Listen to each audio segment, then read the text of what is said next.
Admiral Victor Hargrove snatched the microphone pointed straight at the quiet man in the back row and said it loud enough for every admiral general and foreign dignitary in that auditorium to hear, "Tell everyone your call sign Carter, unless you never earned one." The room laughed. Every single person laughed. Except one Navy intelligence officer standing near the side door who had just gone completely white. Because he knew exactly what was about to happen, and he knew that when it did, that Admiral's entire career would end before the echo died. Drop your city in the comments, subscribe, and let's ride. The glass hit the floor and exploded. Not dropped, slipped.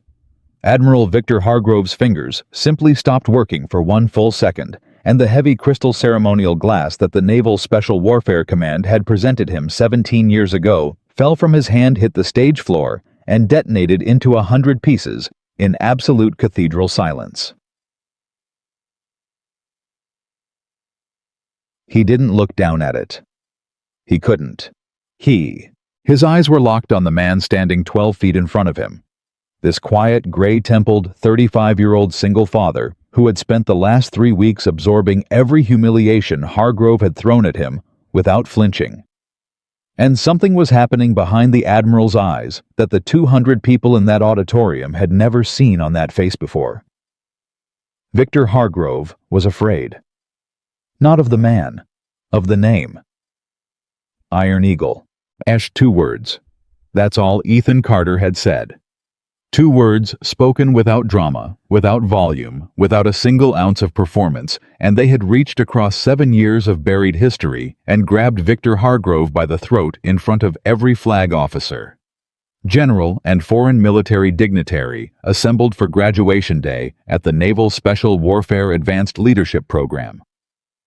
The shards of crystal caught the stage lights as they settled. Nobody moved to clean them up. Nobody moved at all. This is where the story ends. But to understand why that glass shattered, why those 2 words did what no court-martial, no congressional inquiry, and no classified review board had managed to do in 7 years, you have to go back to the beginning. To a black lunchbox with a hand-cut paper eagle sticker on the lid.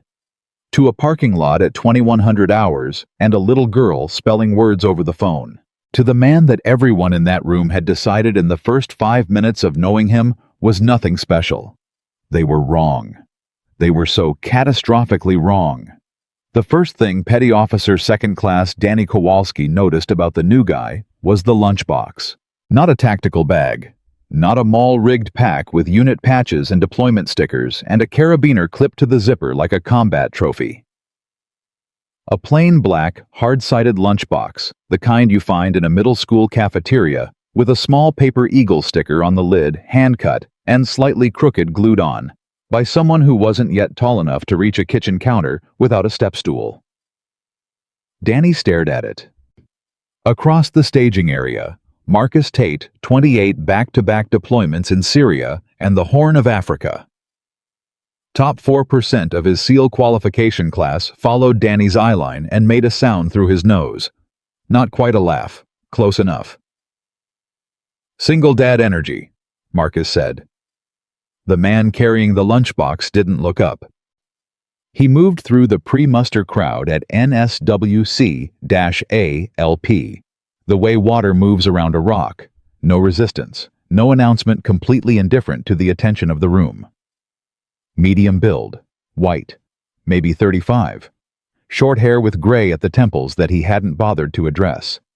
His PT gear was plain and showed no unit patches, no rank, no signal of any kind about who he was or where he'd been.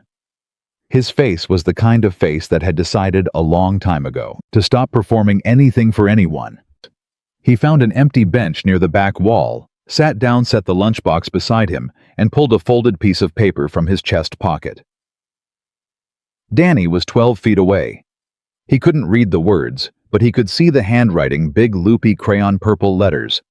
Hearts in the corners, a kid's note, a little girl's note by the look of it.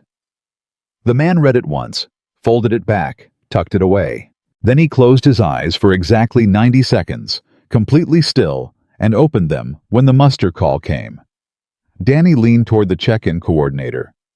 "What's his name?" The coordinator looked at his roster, looked again. A pause, half a second too long for a man doing a simple name lookup. "Carter, Chief Warrant Officer Ethan Carter." "What team?" Another pause. "It's not listed." "What do you mean not listed?" The coordinator turned the clipboard toward him. The unit affiliation column next to Ethan Carter's name was blank. Not redacted, not marked classified. Just blank. Like someone had simply decided that information belonged to a different conversation. "Huh," Danny said. "Yeah," the coordinator said. NSWC-ALP did not operate in ambiguity. 17 operators selected per cycle. Every man knew every other man, their records, their units, their reputations. In a community this small and this lethal, reputation was the only currency that mattered, and the exchange rate was established before anyone walked through the door.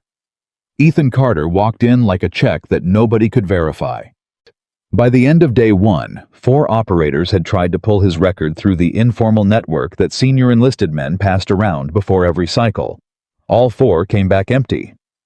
His name was flagged, not classified in the standard sense, but compartmentalized, sealed above the access level of everyone in the program, which meant above top secret/SCI, which meant above the clearance level of instructors who had written doctrine used by 3 allied nations. Desk jockey. Marcus said that first night with the confidence of a man who had not yet been wrong about something that mattered.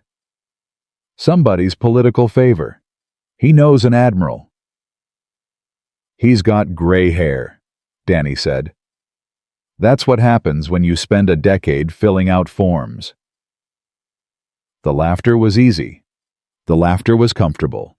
It was the laughter of excellent men who had decided without evidence that their version of excellence was the only version worth counting. Down the hall, Ethan Carter was on the phone. Those close enough to hear caught exactly 14 words. "Did you brush your teeth?" "Good girl. Daddy'll be home by Friday, okay?" Then the call ended. He put the phone in his pocket. He went to sleep. He was the first one out the door at 0 dark. Day 1 established baselines. Physical, tactical, psychological. 6-mile timed beach run. Underwater navigation drills. A close-quarters building clearance evolution in teams of 4, designed for experienced operators who knew each other's movements.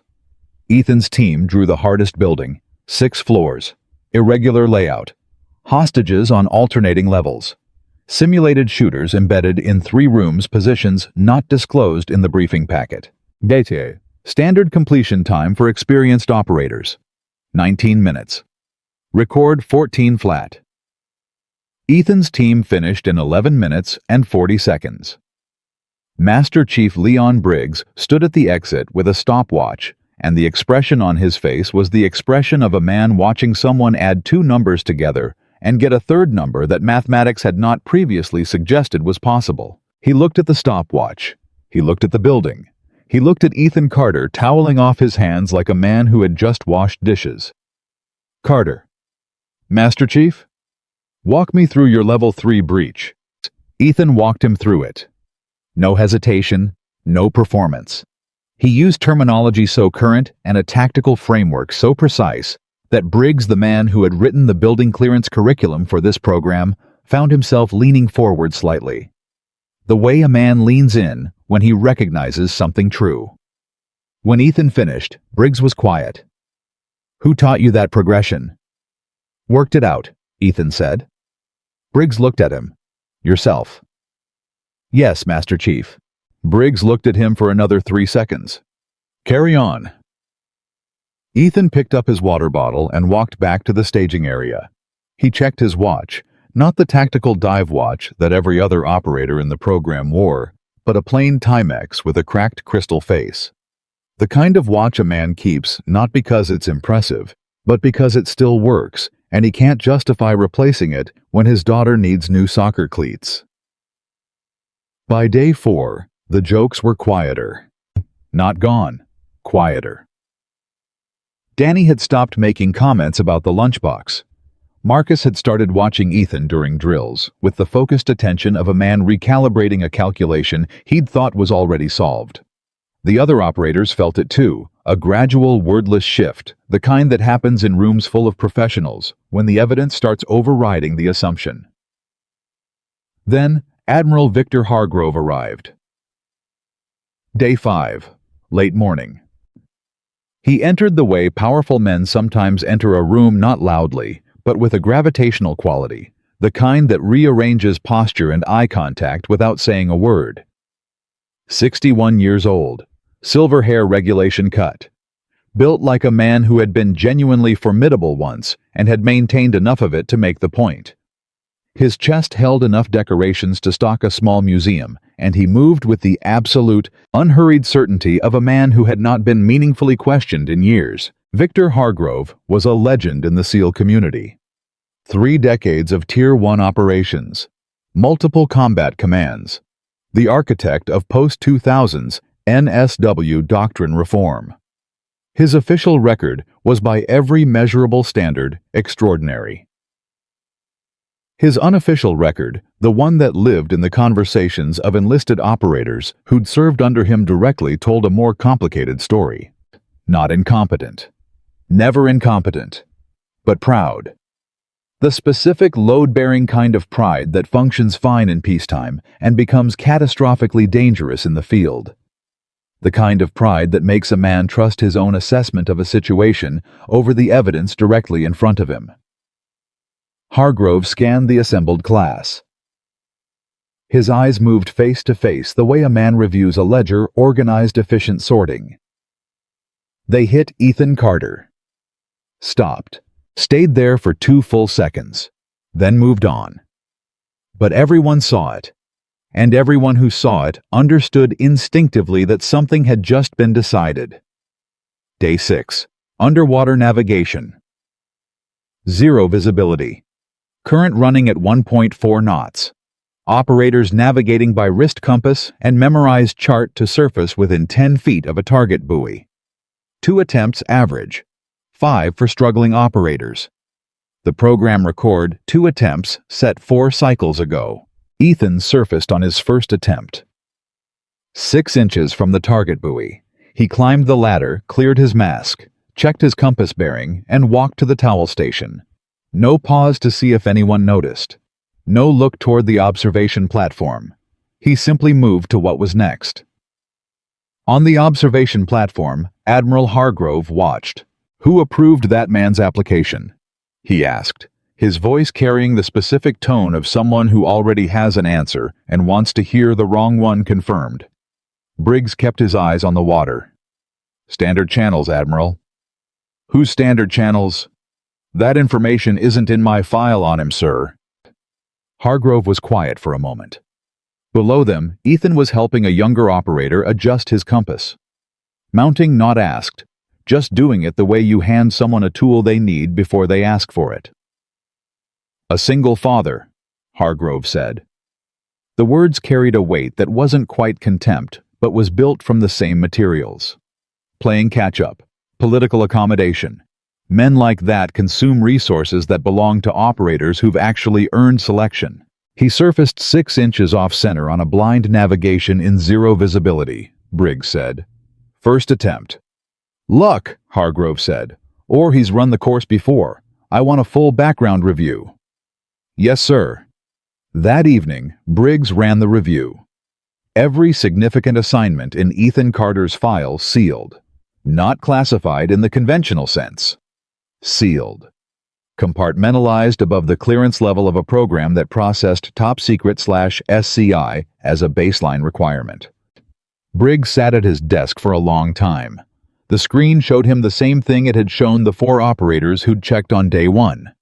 A name, a rank, a date of birth, and nothing else. He closed the file, locked his office, made 1 phone call that he told no one about. Whoever answered on the other end spoke for less than 30 seconds. When Briggs hung up, he sat very still for a minute. Then he said quietly to an empty room, "All right." The trap came on day 9. Hargrove ran the leadership assessment evolution personally, a compound assault scenario with a rotating command position. When Ethan's turn in command arrived, Hargrove made a quiet adjustment to the scenario coordinators 15 minutes before the briefing. 3 additional shooter positions, he said. North face upper windows. Don't update the intelligence packet.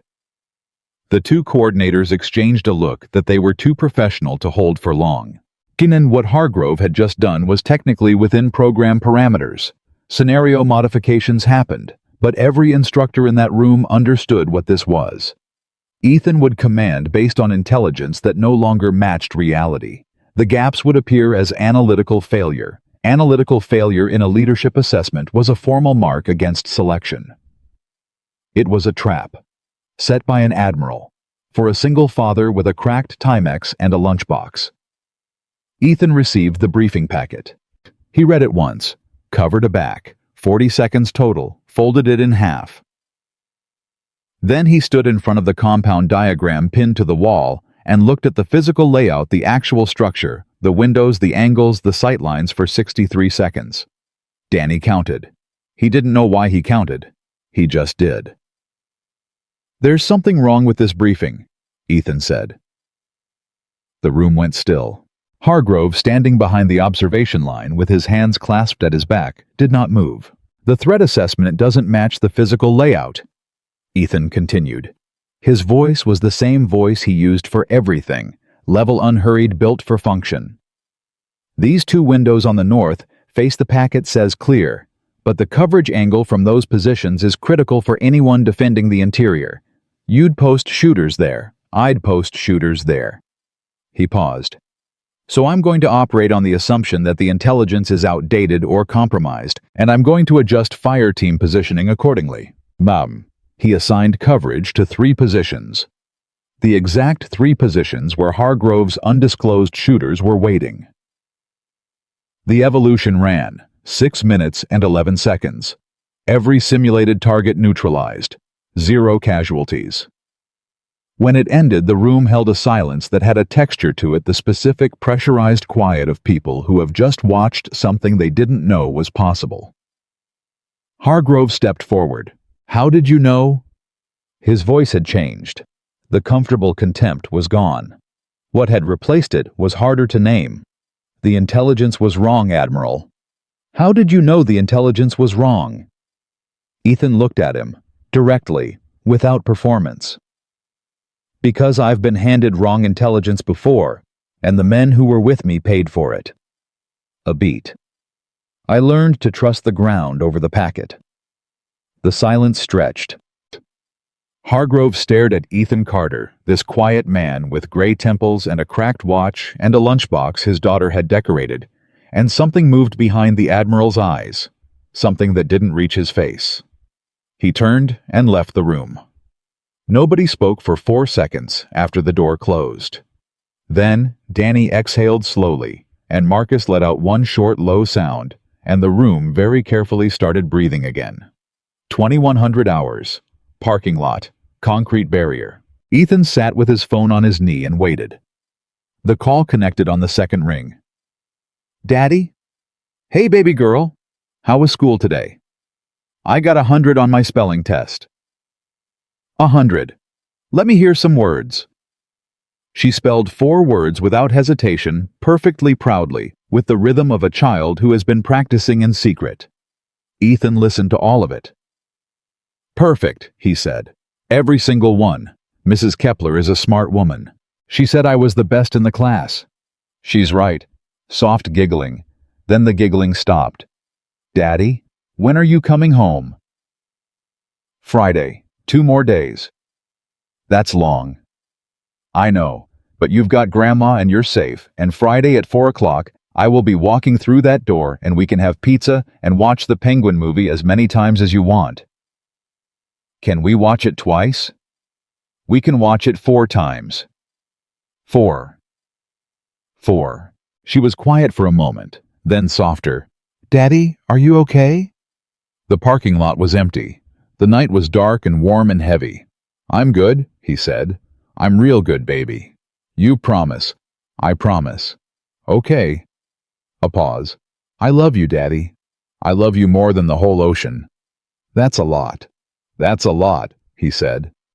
He stayed on the line until her breathing evened out 6 more minutes, during which she told him about a dream involving a purple horse, a boy named Tyler, who had committed the third-grade atrocity of pushing someone at lunch, and a dog she'd seen through the fence at recess that she had already named Captain, despite having no legal claim to the animal. When she was asleep, he said goodnight very quietly and ended the call. He sat alone on the barrier, looked at the sky, boots on concrete behind him. Danny Kowalski sat down close enough to pass a water bottle over which he did. Ethan took it. They sat without talking for a while. That was fine. Some men know how to do that. Hargrove's going to double down, Danny said eventually. What you did in there today, that's not going to make him back off. That's going to make it personal. Ethan took a drink. Probably. You're not worried? No. Why not? Ethan was quiet for a moment. He handed the water bottle back. Worried isn't useful, he said. Danny turned that over. Let it sit. You've been in some serious stuff, he said, not a question. Yeah. The kind that doesn't appear in any file. Ethan didn't answer. Danny nodded. Looked at the ground. I'm not asking, he said. I'm just telling you I see it. The way you move, the way you read a room, the way you looked at that compound layout and found 3 shooter positions that weren't in the briefing packet. He paused.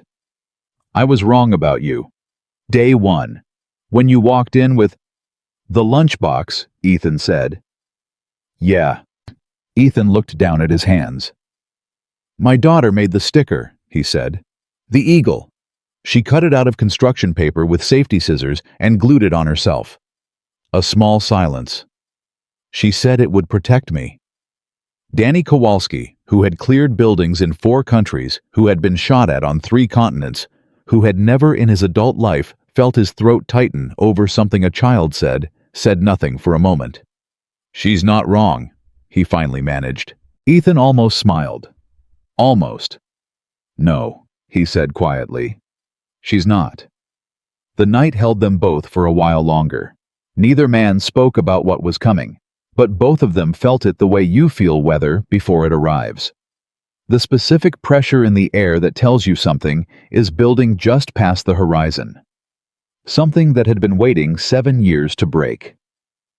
Day 10 started before sunrise. Not because the program schedule said so, because Ethan Carter was already awake, already moving, already outside when the first gray light touched the edges of the sky, and every other operator in the barracks was still horizontal and unconscious. Danny found him at 0500 in the empty training yard running a knife drill against a practice post.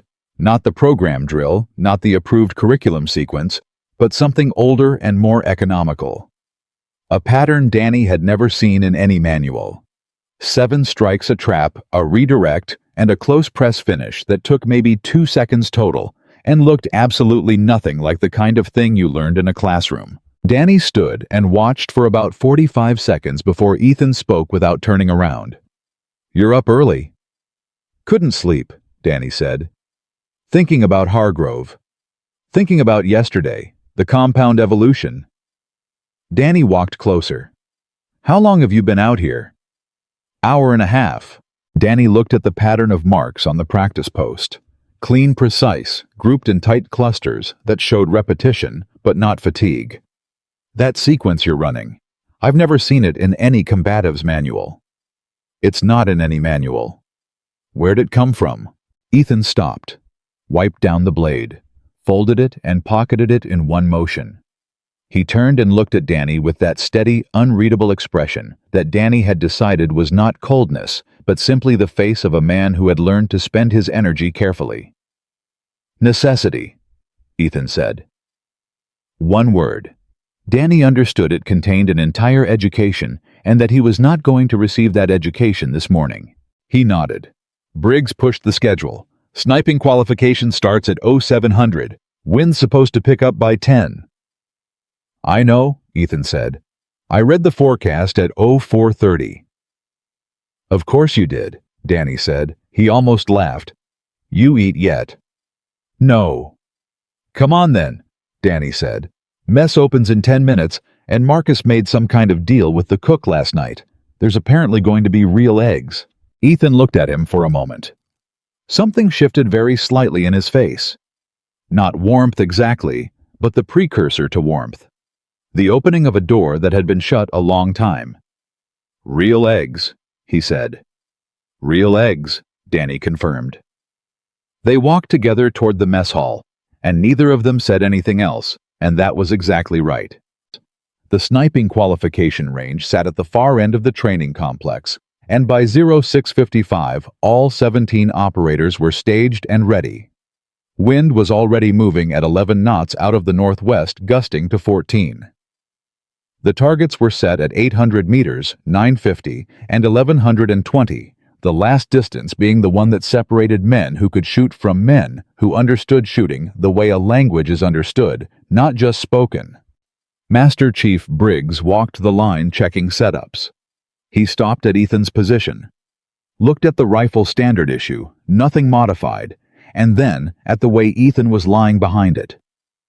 There was something in his positioning that was subtly different from what the program manual prescribed. The angle of his support elbow, the way his cheek found the stock. Small things, the kind of things you only noticed if you'd spent a very long time learning to notice them. Briggs said nothing. Moved on. The qualification ran in sequential distance order. 800 meters first. 13 of 17 operators hit clean. Ethan hit clean. The 4 who didn't would have remedial time. 950 meters. 10 operators hit clean. Ethan hit clean. Marcus hit clean. Danny, who was an outstanding shot under any other conditions, pulled his first round 2 inches right and his second round dead center, which qualified him, but bothered him visibly. 1120 meters. The wind gusted to 16 knots during the setup. 3 operators elected to delay their shot. That was permitted. Patience was part of the qualification. Waiting for the right moment was not weakness, it was judgment. Ethan did not wait. He fired on a gust, which should have been wrong, which was by standard ballistic calculation the incorrect decision. Every qualified sniper in the program knew you fired between gusts, not during them. You waited for the brief flat spot in the wind, the 2 or 3 second window, and you took it there. Ethan fired on a gust and hit the center of the target at 1120 meters. Briggs was on the spotting scope. He straightened up slowly, looked at the target through binoculars, looked back at Ethan, who had already cycled the bolt and was breathing normally. "Carter," Briggs said, "explain that shot." "The gust was running parallel to the flight path, not across it," Ethan said. "At this distance, a parallel gust within that speed range actually stabilizes the round against vertical drift. The counterintuitive window was 2 seconds wide. I took it. The range went quiet enough that Danny could hear the wind in the grass." Master Chief Briggs put his binoculars down, breathed once through his nose. "How many times have you made that shot before?" Briggs asked. "Enough," Ethan said. Briggs looked at him for a long time. The look of a man who is rebuilding a mental model of another man from scratch and is starting to understand that the original model was not even close. "Carry on," Briggs said. His voice was different now, not softer, more careful, the way a man speaks when he is beginning to understand that he is in the presence of something serious. Admiral Hargrove received the range report that afternoon. He read it twice, standing in the hallway outside the program director's office, and the expression on his face cycled through several things before settling on something that looked almost like strategy. He went into the program director's office and closed the door, and the conversation that happened behind that door lasted 11 minutes.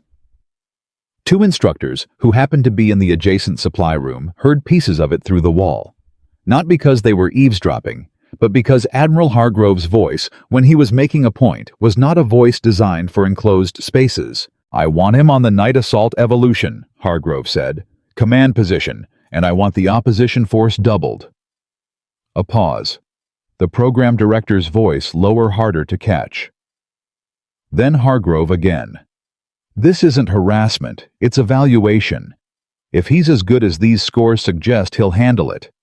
And if he can't handle a doubled OP4 on a night assault, then he has no business commanding anyone in the real world.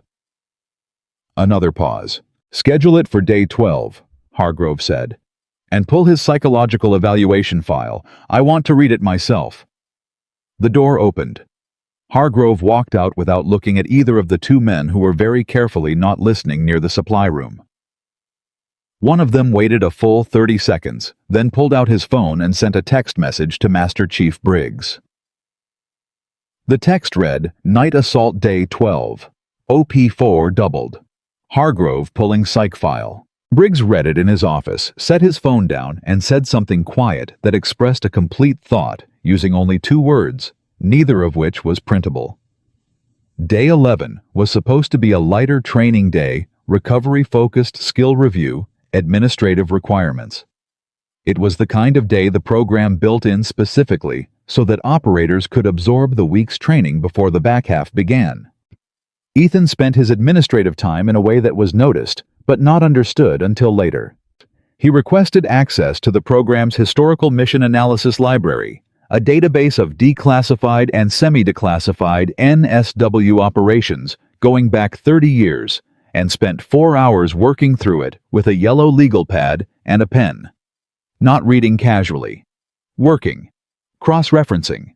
Writing things down and drawing connecting lines between them in a way that Marcus, who stopped by the library to return a manual and saw Ethan through the window, described later as looking less like studying and more like reconstructing something, like a man who already knew the answer and was working backward to find where the question had gone wrong. Marcus didn't say anything to Ethan. He stood at the window for about 20 seconds, then walked away slowly, carrying the feeling that he had just looked at something he didn't entirely understand. That evening, Ethan made his 2100 phone call. Dumpy also said, say. His daughter had gotten into a conflict with her best friend over the ownership of a particular pencil case, the injustice of which she described with a level of legal and moral precision that would have served her well in a courtroom.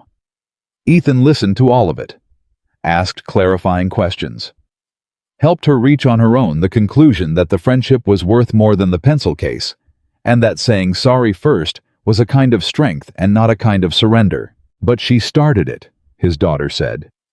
Probably, Ethan said. Doesn't matter who started it, matters who ends it well. A long pause on her end. Did someone ever start something with you, Daddy? He thought about that honestly. Yeah, he said. More than once. What did you do? Finished the mission, he said, and came home. She seemed to think about that.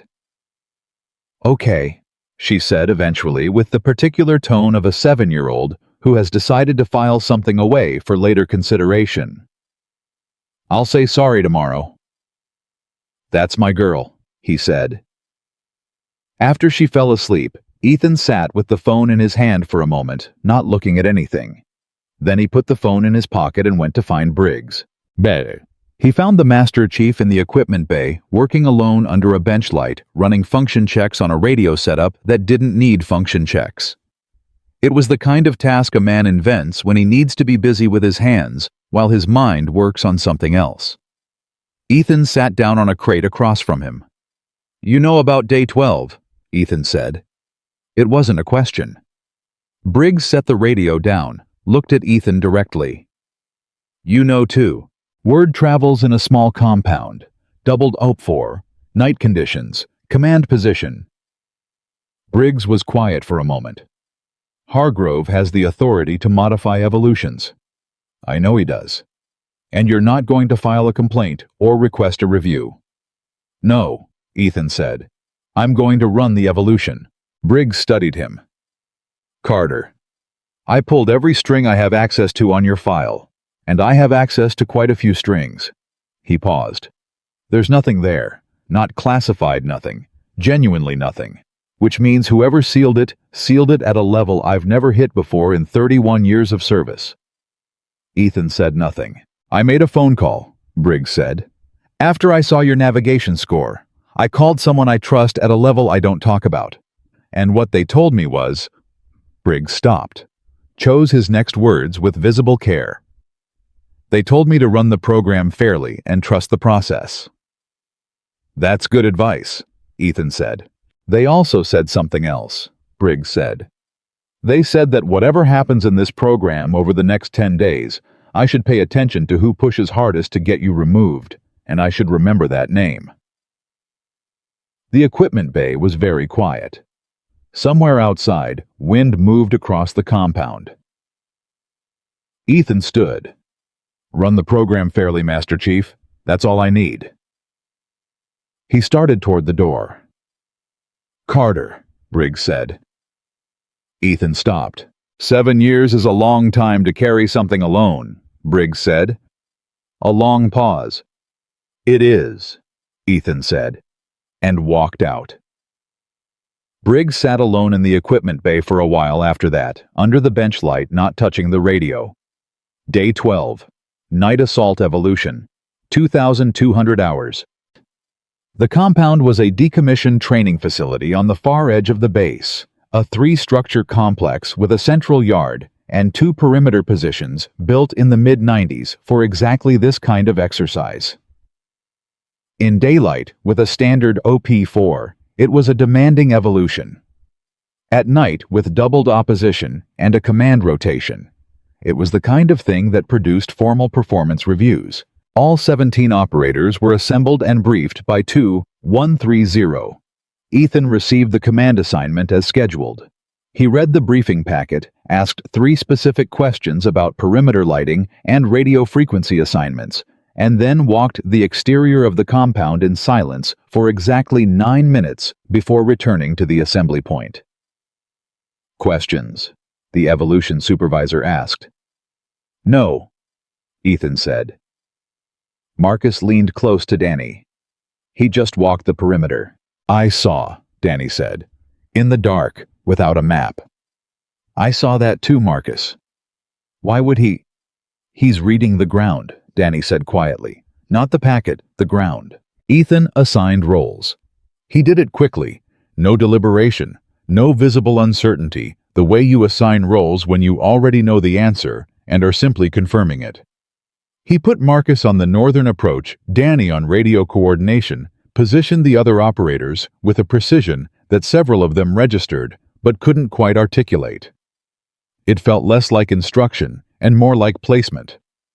Like he was setting down pieces that he'd already moved in his head.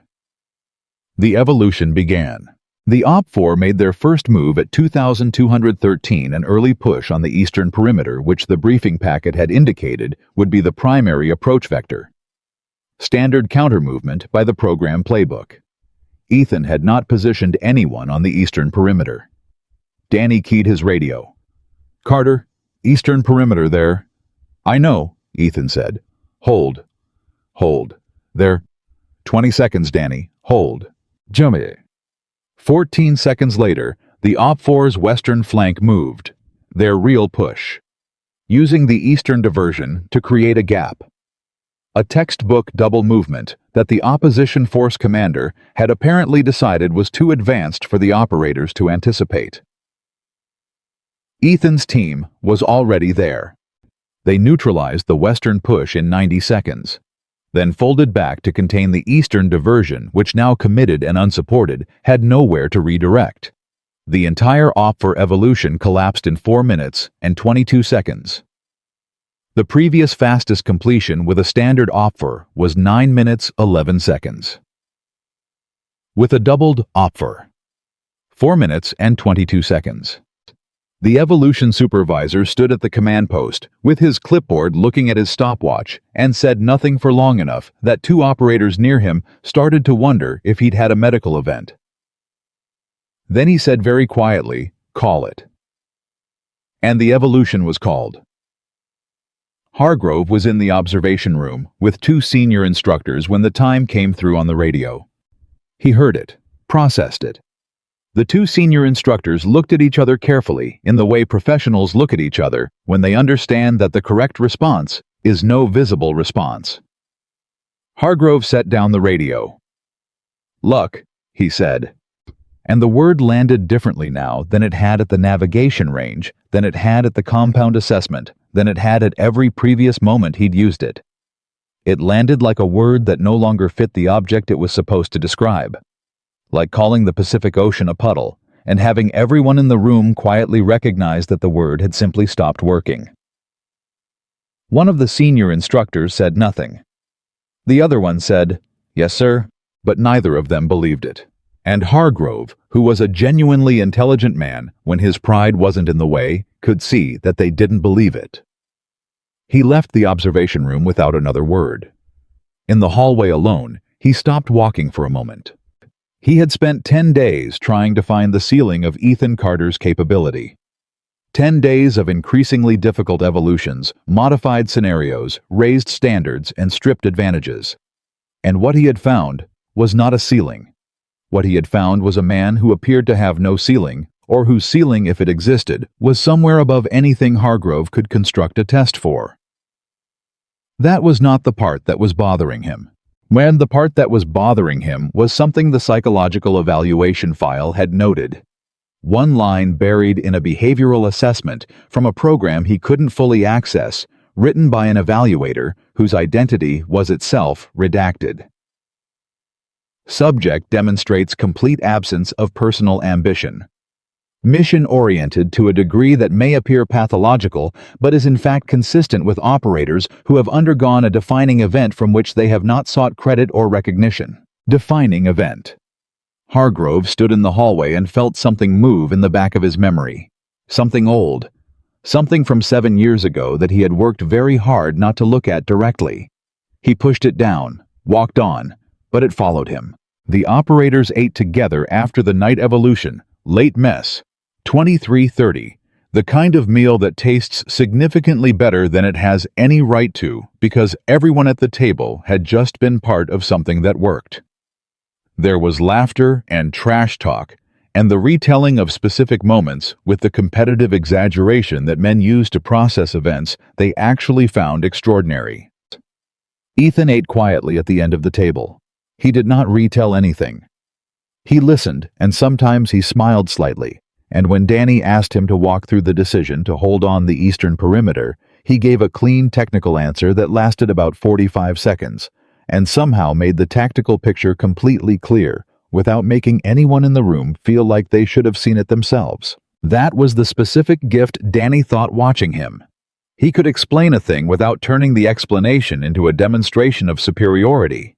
He could be right without making you feel wrong. "Carter," Marcus said, pushing his tray aside and leaning forward on his elbows. "I'm going to ask you something, and you don't have to answer." "Okay," Ethan said. "Who are you actually?" The table went quiet. Not dramatically, just the specific quiet that falls when a question finally says what the room has been thinking for 10 days. Ethan looked at Marcus, looked around the table at Danny, at the other operators, at the 8 men who had in the last 10 days stopped seeing him as a curiosity or a charity case, and started seeing him as something they didn't have a clean category for. "Ethan Carter," he said. "CWO, single father. I make lunches in the morning and I'm bad at folding laundry, and my daughter believes that pizza is its own food group, which I choose not to argue with." A few men laughed. "That's not what I asked," Marcus said. "No." Ethan agreed. "It's not." A pause. "It's the answer I have for right now," he said. "Bah." And something in the way he said it, not evasively, but with a weight that implied the other answer existed and was real and mattered enormously, and that the reason he wasn't giving it had nothing to do with games or secrecy, and everything to do with something that wasn't finished yet, made every man at that table decide, without discussing it, to accept the boundary. Marcus leaned back. "All right," he said. "All right," Danny echoed. Someone passed the hot sauce. The conversation moved on. And Ethan sat at the end of the table, in the late mess at 23:30, eating his food, listening to the men around him, and for one moment, just one, allowed himself to feel something that was close to belonging. Day 13 brought a new development that no one had anticipated. A man arrived at the program administrative office at 08:15 and signed in under credentials that made the administrative coordinator look at the screen, look at the man, look at the screen again, and then pick up the phone to call the program director. The phone call lasted 90 seconds. When the program director came out of his office, he moved with the specific efficiency of a man who understands that the correct response to a certain category of visitor is immediate cooperation and no further questions. Whoa. The visitor was not in uniform. Mid-50s, medium build, the kind of face that assembled itself into whatever expression was least memorable and least likely to invite a second look.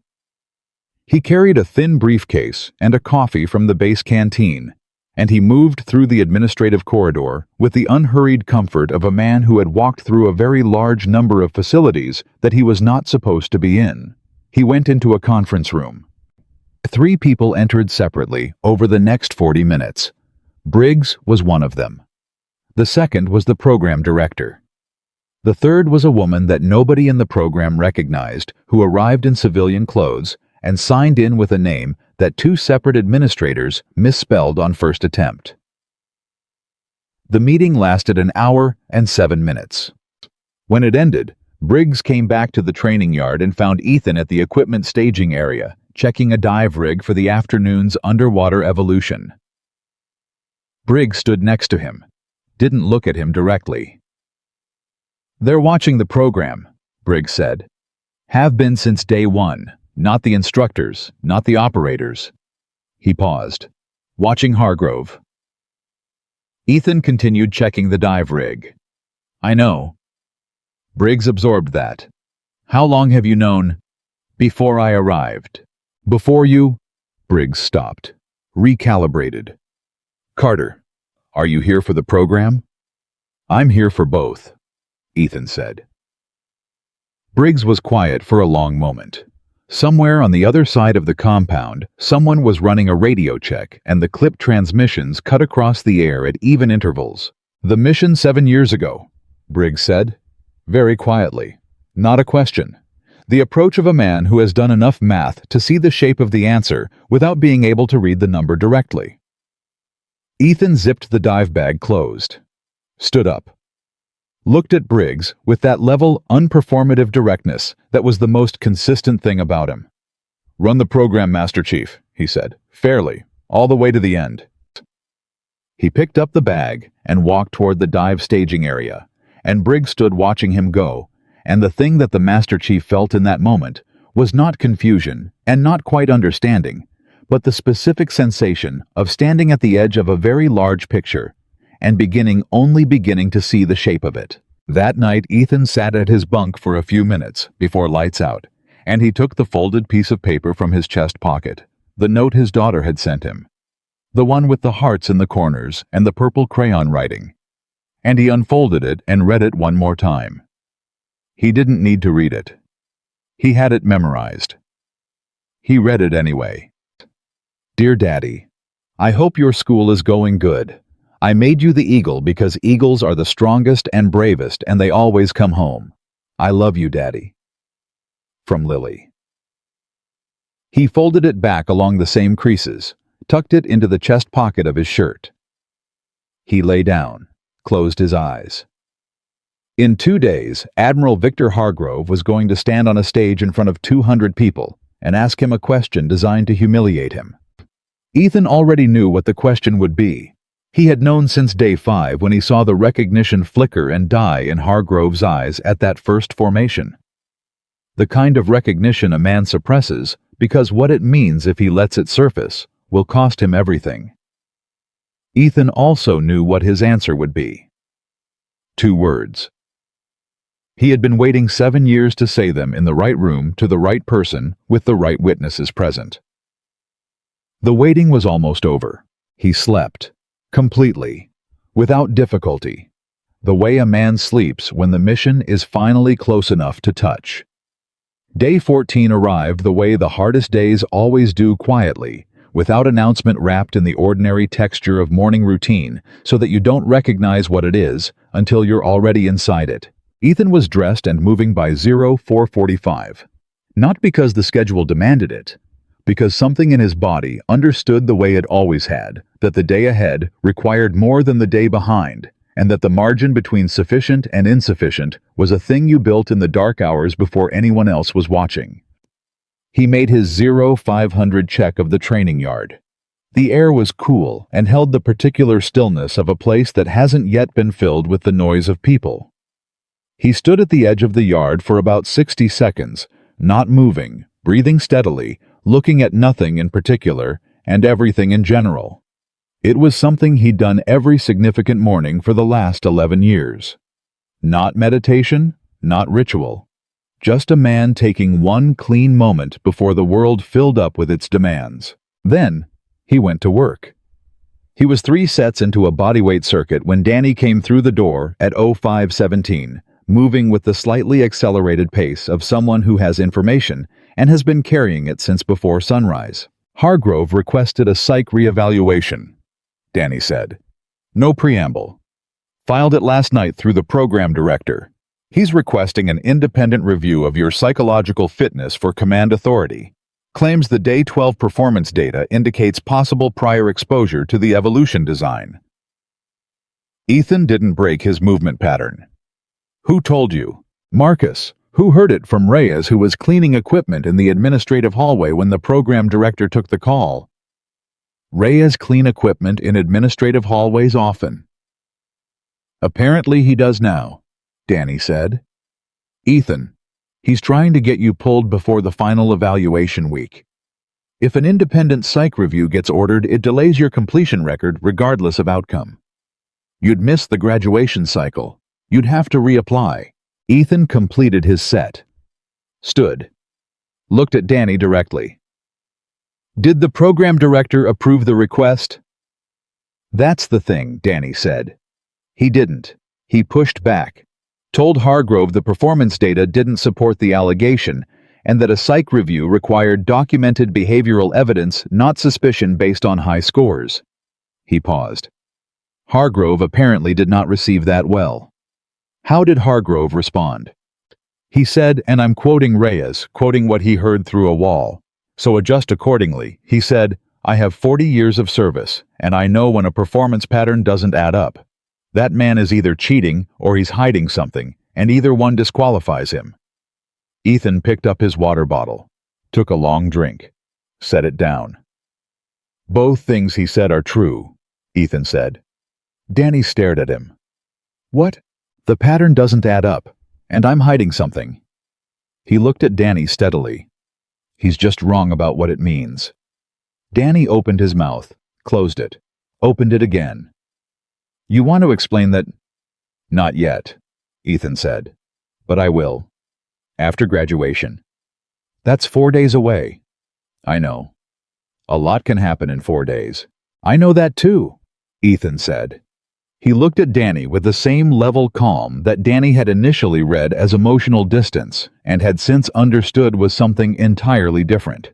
It was the composure of a man who had already calculated the cost of every possible outcome and made peace with all of them. Go get breakfast. Real evolution day today. You need the calories. Danny stood there another moment.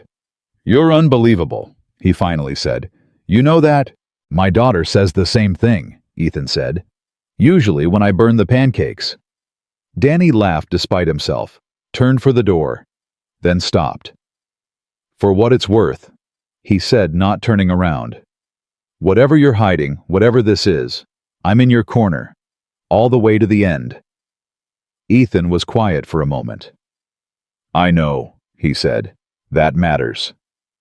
Danny nodded once, walked out.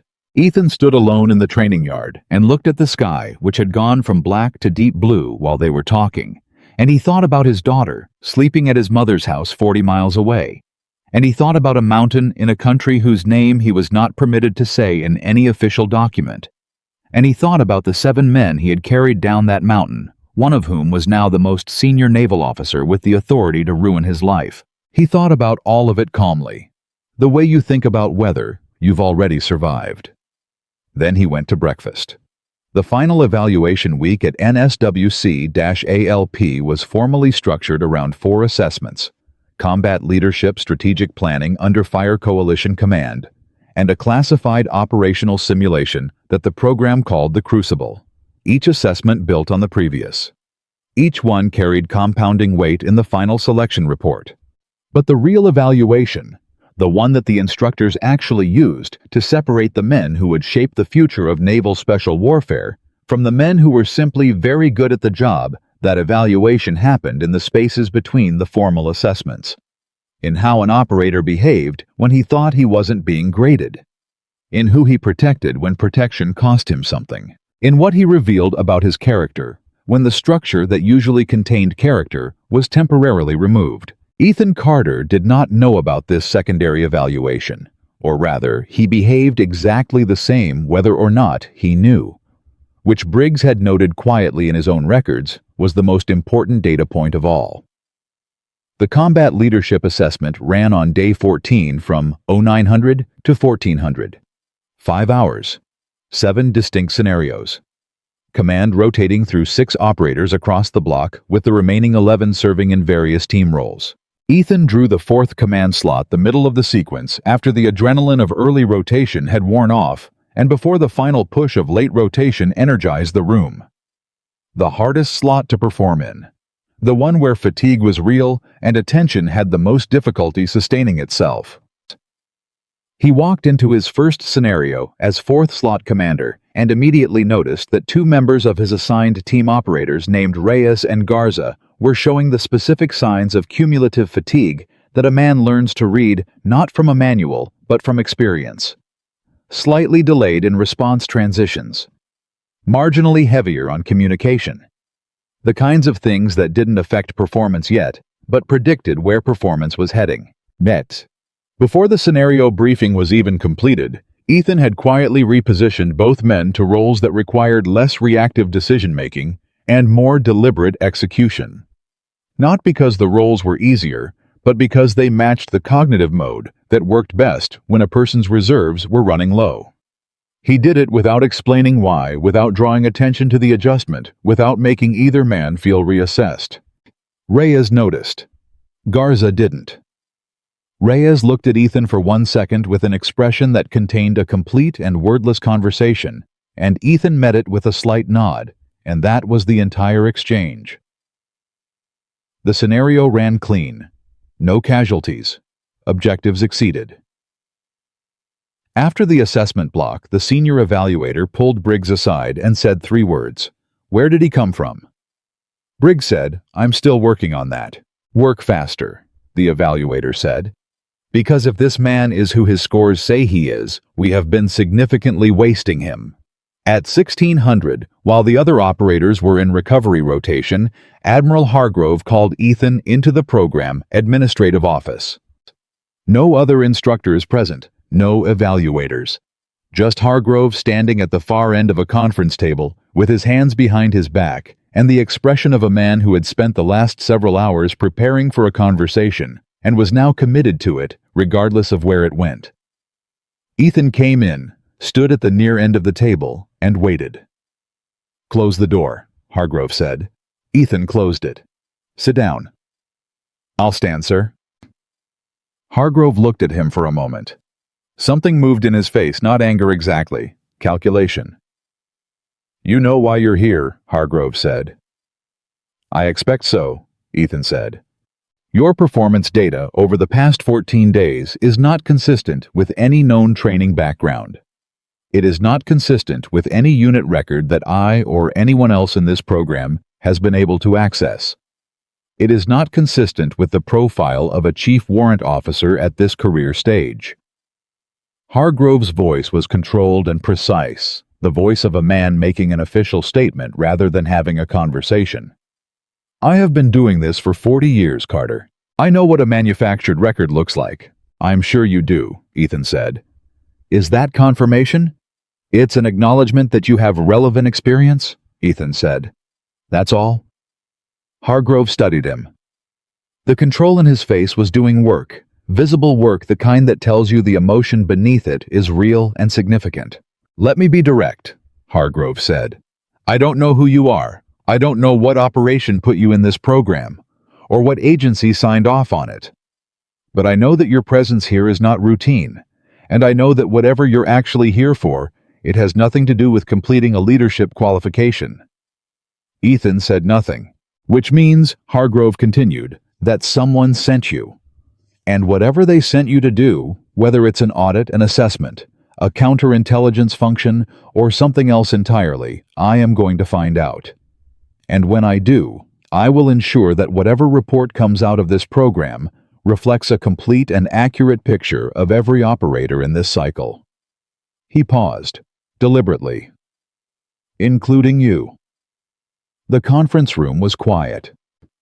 Ethan looked at Admiral Victor Hargrove, this decorated, powerful, genuinely accomplished man who had built a career on the shoulders of a reputation that rested in part on a foundation he didn't know had already been examined, and he felt something that was not quite pity and not quite contempt.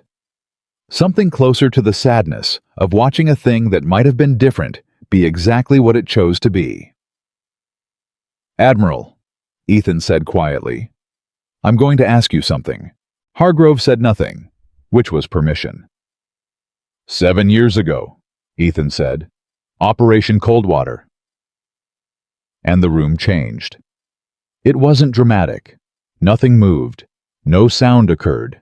But the air in the conference room shifted in the specific way that air shifts when a truth enters a space that has been sealed against it for a very long time. Hargrove's face did something it hadn't done in any of the 14 days of this program.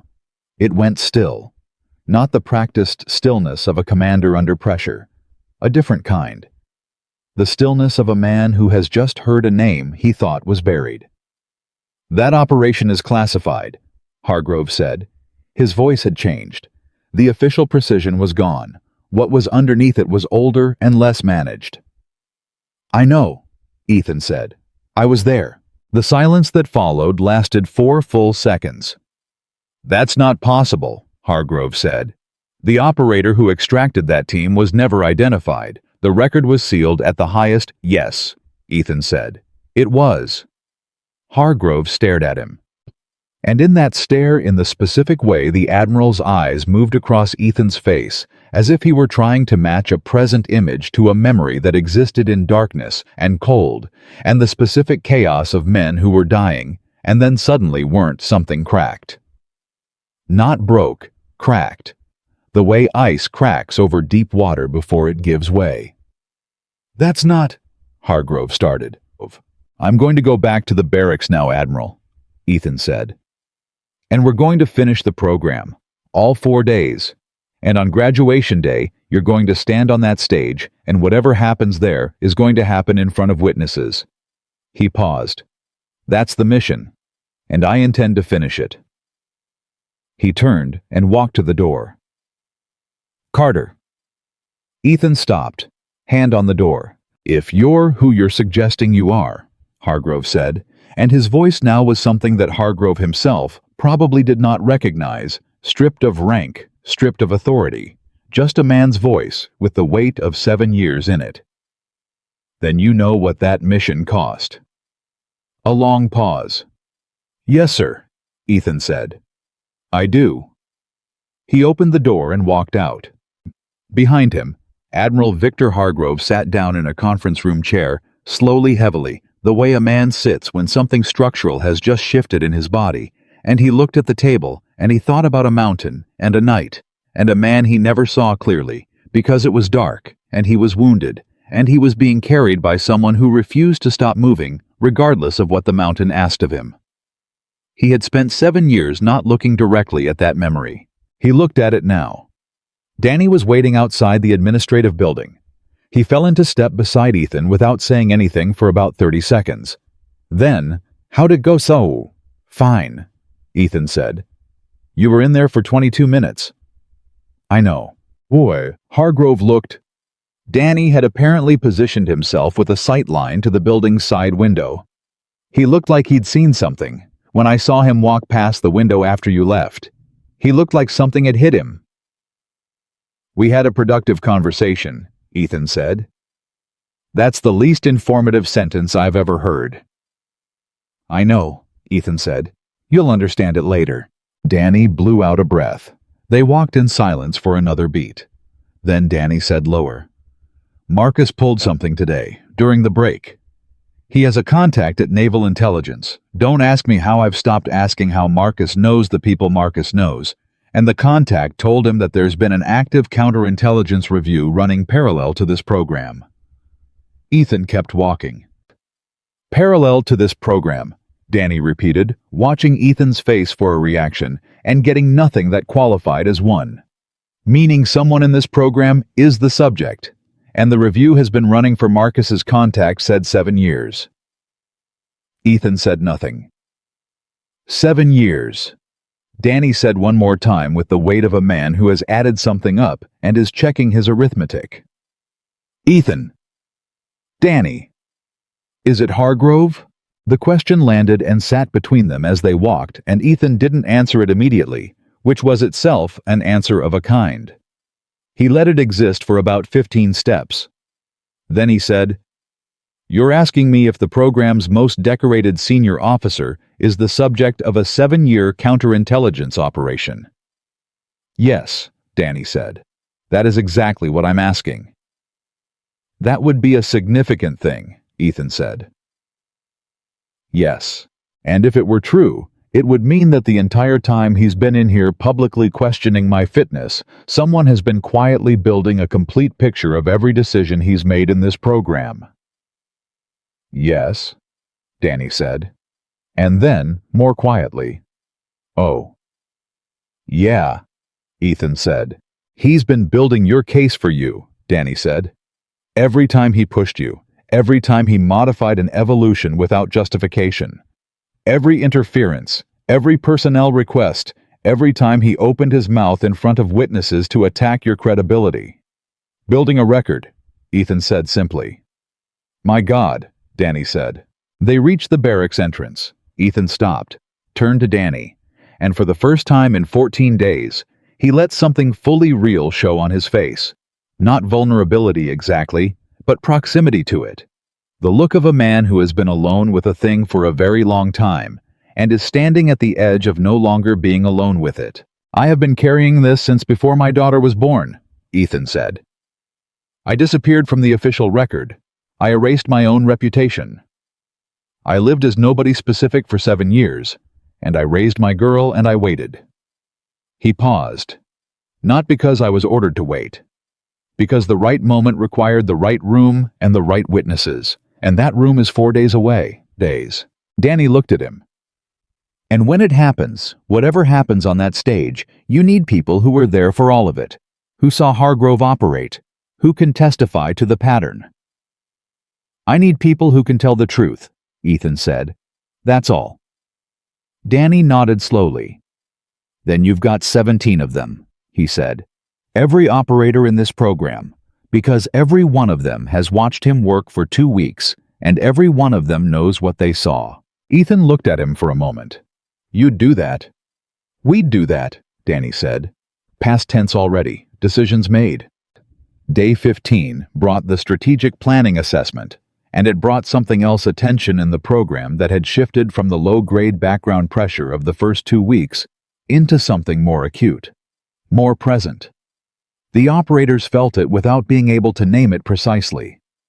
The instructors felt it and did name it quietly to each other. The sense that the program was moving toward something that would be larger than any of them had been briefed to expect. Hargrove was present for the assessment, but said nothing for the first 3 hours. He sat at the senior observation position and watched. Not the scenarios, not the evaluators. Ethan. He watched Ethan the way a man watches something he is trying to understand before the window to understand it closes. Me. The strategic planning assessment placed operators in a simulated joint command environment, 4 nations, conflicting intelligence, 3, concurrent objectives, limited resources. The kind of problem that had no clean solution and was specifically designed to expose the gap between operators who were excellent tactically and operators who could think across a larger frame without losing the granular detail that tactical excellence required. It was, in other words, the hardest thing the program asked anyone to do. Ethan was assigned the Allied coordination role, theoretically, a support position, not the primary command seat. It was the role that required the most communication across the most variables and offered the least individual visibility. Most operators treated it as a background function. Ethan ran it as the center of gravity. Within 40 minutes, he had established a communication rhythm between the four simulated Allied commands that functioned so smoothly that the primary commander, a sharp operator named Vasquez, who had deployed with DevGru and was nobody's idea of a pushover, turned to Ethan twice in the first hour to confirm his own read on coalition intentions before committing resources. Yeah, the The second time he did it, he caught himself and looked momentarily surprised at his own behavior. Then he simply nodded and made the call Ethan had laid out, and it worked exactly as described. Afterward, Vasquez found Ethan at the water station and stood next to him. He was quiet for a moment. "You let me run it," Vasquez said. "You could have pushed for the primary seat. You had a better read on the whole picture than I did from minute one. You let me run it anyway. It was your seat," Ethan said. "That's not why," Vasquez said. "You let me run it because a team that thinks it's following the right leader performs better than a team that knows they've been rearranged." He looked at Ethan directly. "That's not something you learn. That's something you've done before, in real conditions, with real cost." Ethan took a drink of water. "You're good at this," Vasquez said.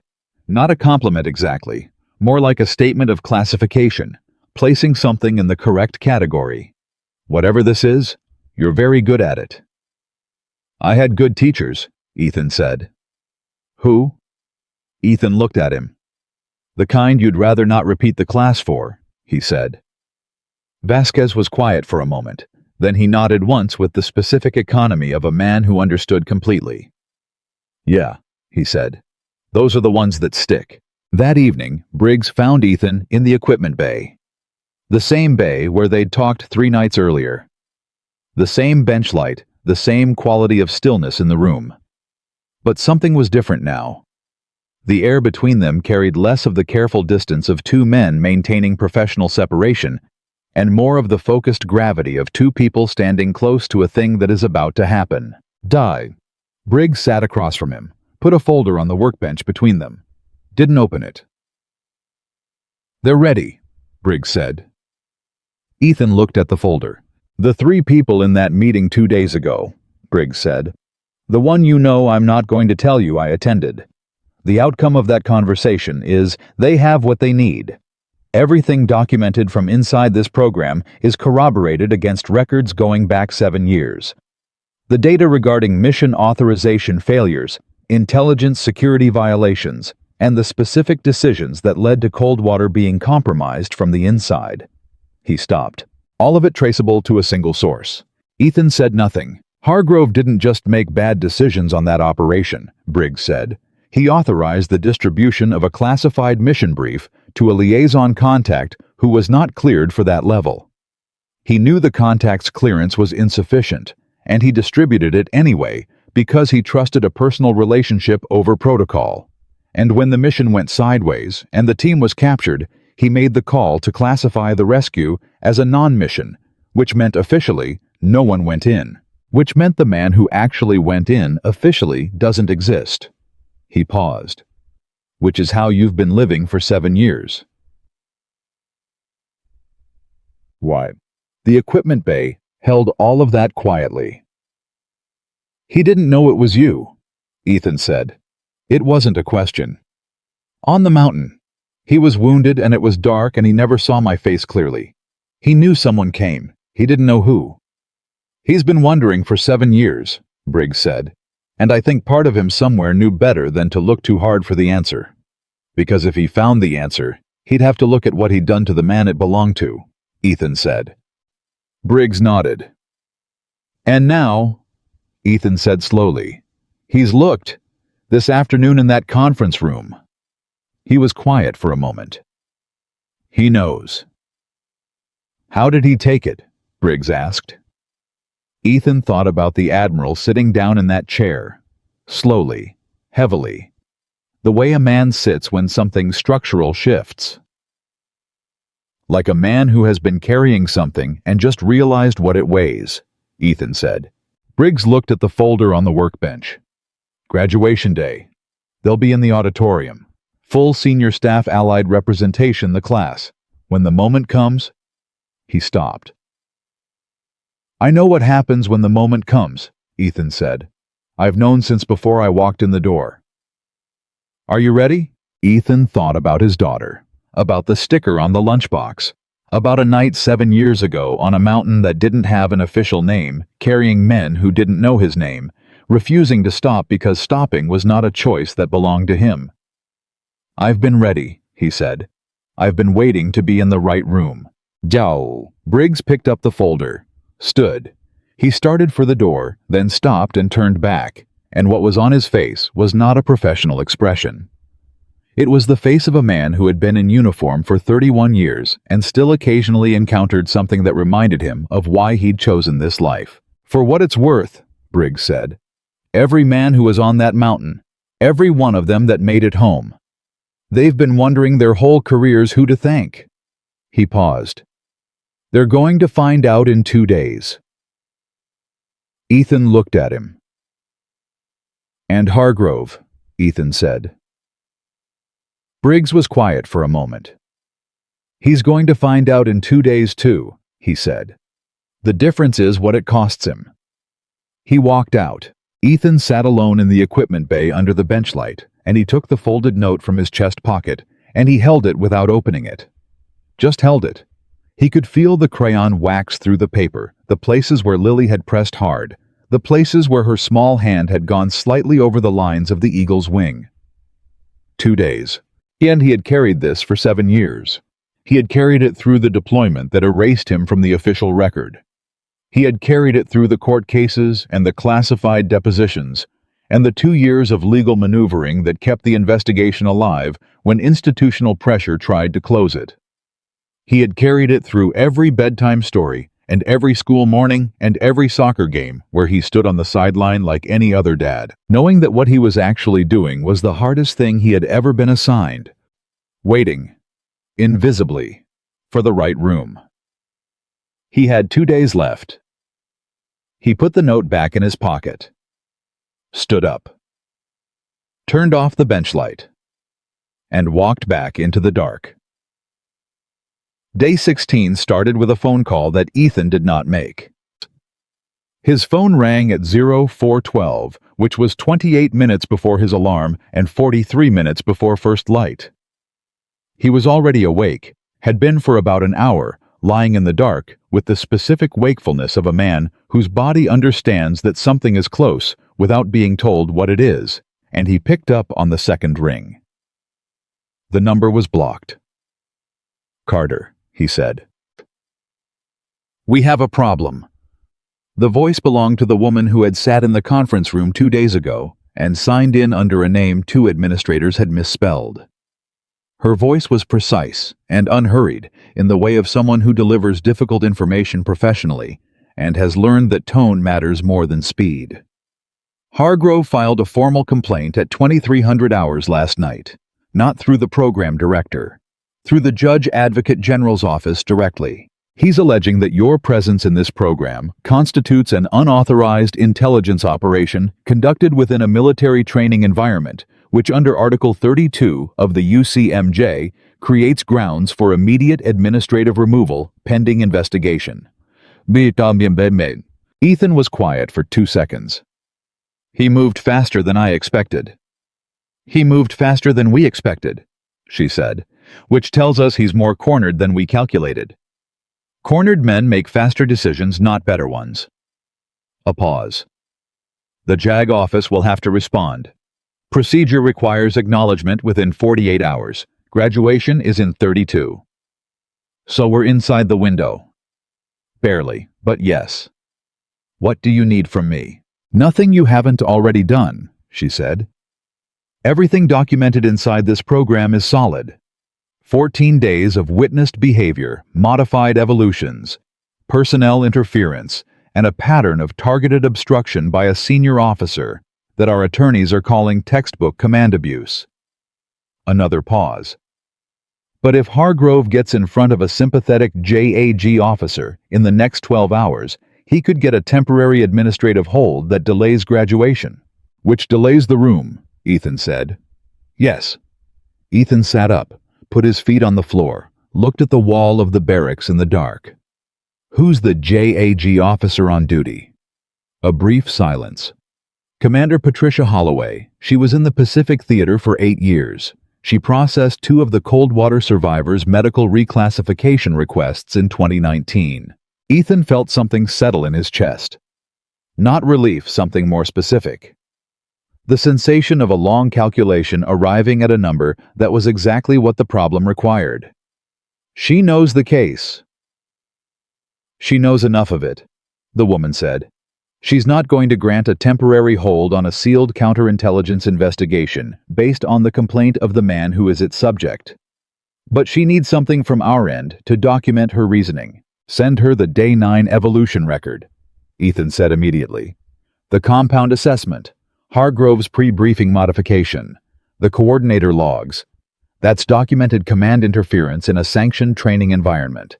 She can use that to establish pattern. A pause on the other end. That's exactly what our legal team said 40 minutes ago. Then you didn't need to call me, Ethan said. No, the woman said. I called because I wanted you to hear it directly. Tomorrow is going to move fast, and I wanted you going into day 16 knowing that the structure is holding. She paused. You've been out here alone a long time, Carter. I wanted you to know that the people who sent you haven't forgotten what they asked you to carry. Ethan looked at the dark wall. Tell them I know, he said. He ended the call. Sat in the dark for another minute. Then he dressed, pocketed the folded note from Lily, and went outside to watch the last day 15 sky turn into day 16. The crucible began at 800. It was the final major assessment before graduation, a classified operational simulation that the program had run in various forms for 11 years, and that had in those 11 years produced exactly 3 perfect scores. The crucible was not designed to be passed perfectly. It was designed to reveal what happened to a man's decision-making when every support structure was removed simultaneously and the cost of failure was made to feel real. The setup was simple in the way that genuinely hard things are always deceptively simple. 17 operators, a simulated hostage situation, 14 hours, resources deliberately insufficient, intelligence deliberately conflicted, command authority deliberately ambiguous. 3 operators were given overlapping command designations, which meant the first thing the Crucible actually tested was whether the group could resolve its own leadership structure before the mission consumed them. Ethan held one of the 3 overlapping command designations. The other 2 belonged to Vasquez and a quiet, formidable operator from the West Coast teams named Sato, who had said almost nothing for 16 days, and had, in saying almost nothing, managed to convey that he was paying attention to everything. At 08:03, the 3 of them stood in a loose triangle at the edge of the staging area, while the other 14 operators watched to see what would happen. This moment, 3 strong men with overlapping authority and a clock running was itself an assessment. The evaluators were watching for dominance plays, for passive-aggressive positioning, for the kind of territorial behavior that good operators sometimes couldn't suppress when rank and role became unclear. Then Vasquez spoke first. I've got the longest active command record in this room, he said. It wasn't aggressive, it was factual. The opening position of a man who respected the process enough to be honest about his case. You do, Ethan said. And you're the right person for primary command on the kinetic phase. Your instincts under fire are the best in this group. Vasquez looked at him, slightly surprised. That's a concession. It's an assessment, Ethan said. I'm not conceding anything. I'm telling you where you're strongest so we can build around it. He looked at Sato. Sato has the coalition background. 3 Allied Force exercises, language qualifications in 2 of the simulation's 3 partner nations. He runs the liaison layer. Sato nodded once. Clean. No performance. Which leaves me coordinating intelligence integration and command communication across all 3 layers, Ethan said, which is where the simulation will break down if we don't manage it, and which is what I do well. He looked at both of them. Not because I'm being modest about my tactical capability, because this is the configuration that gives our team the highest probability of a complete outcome. And a complete outcome is the mission.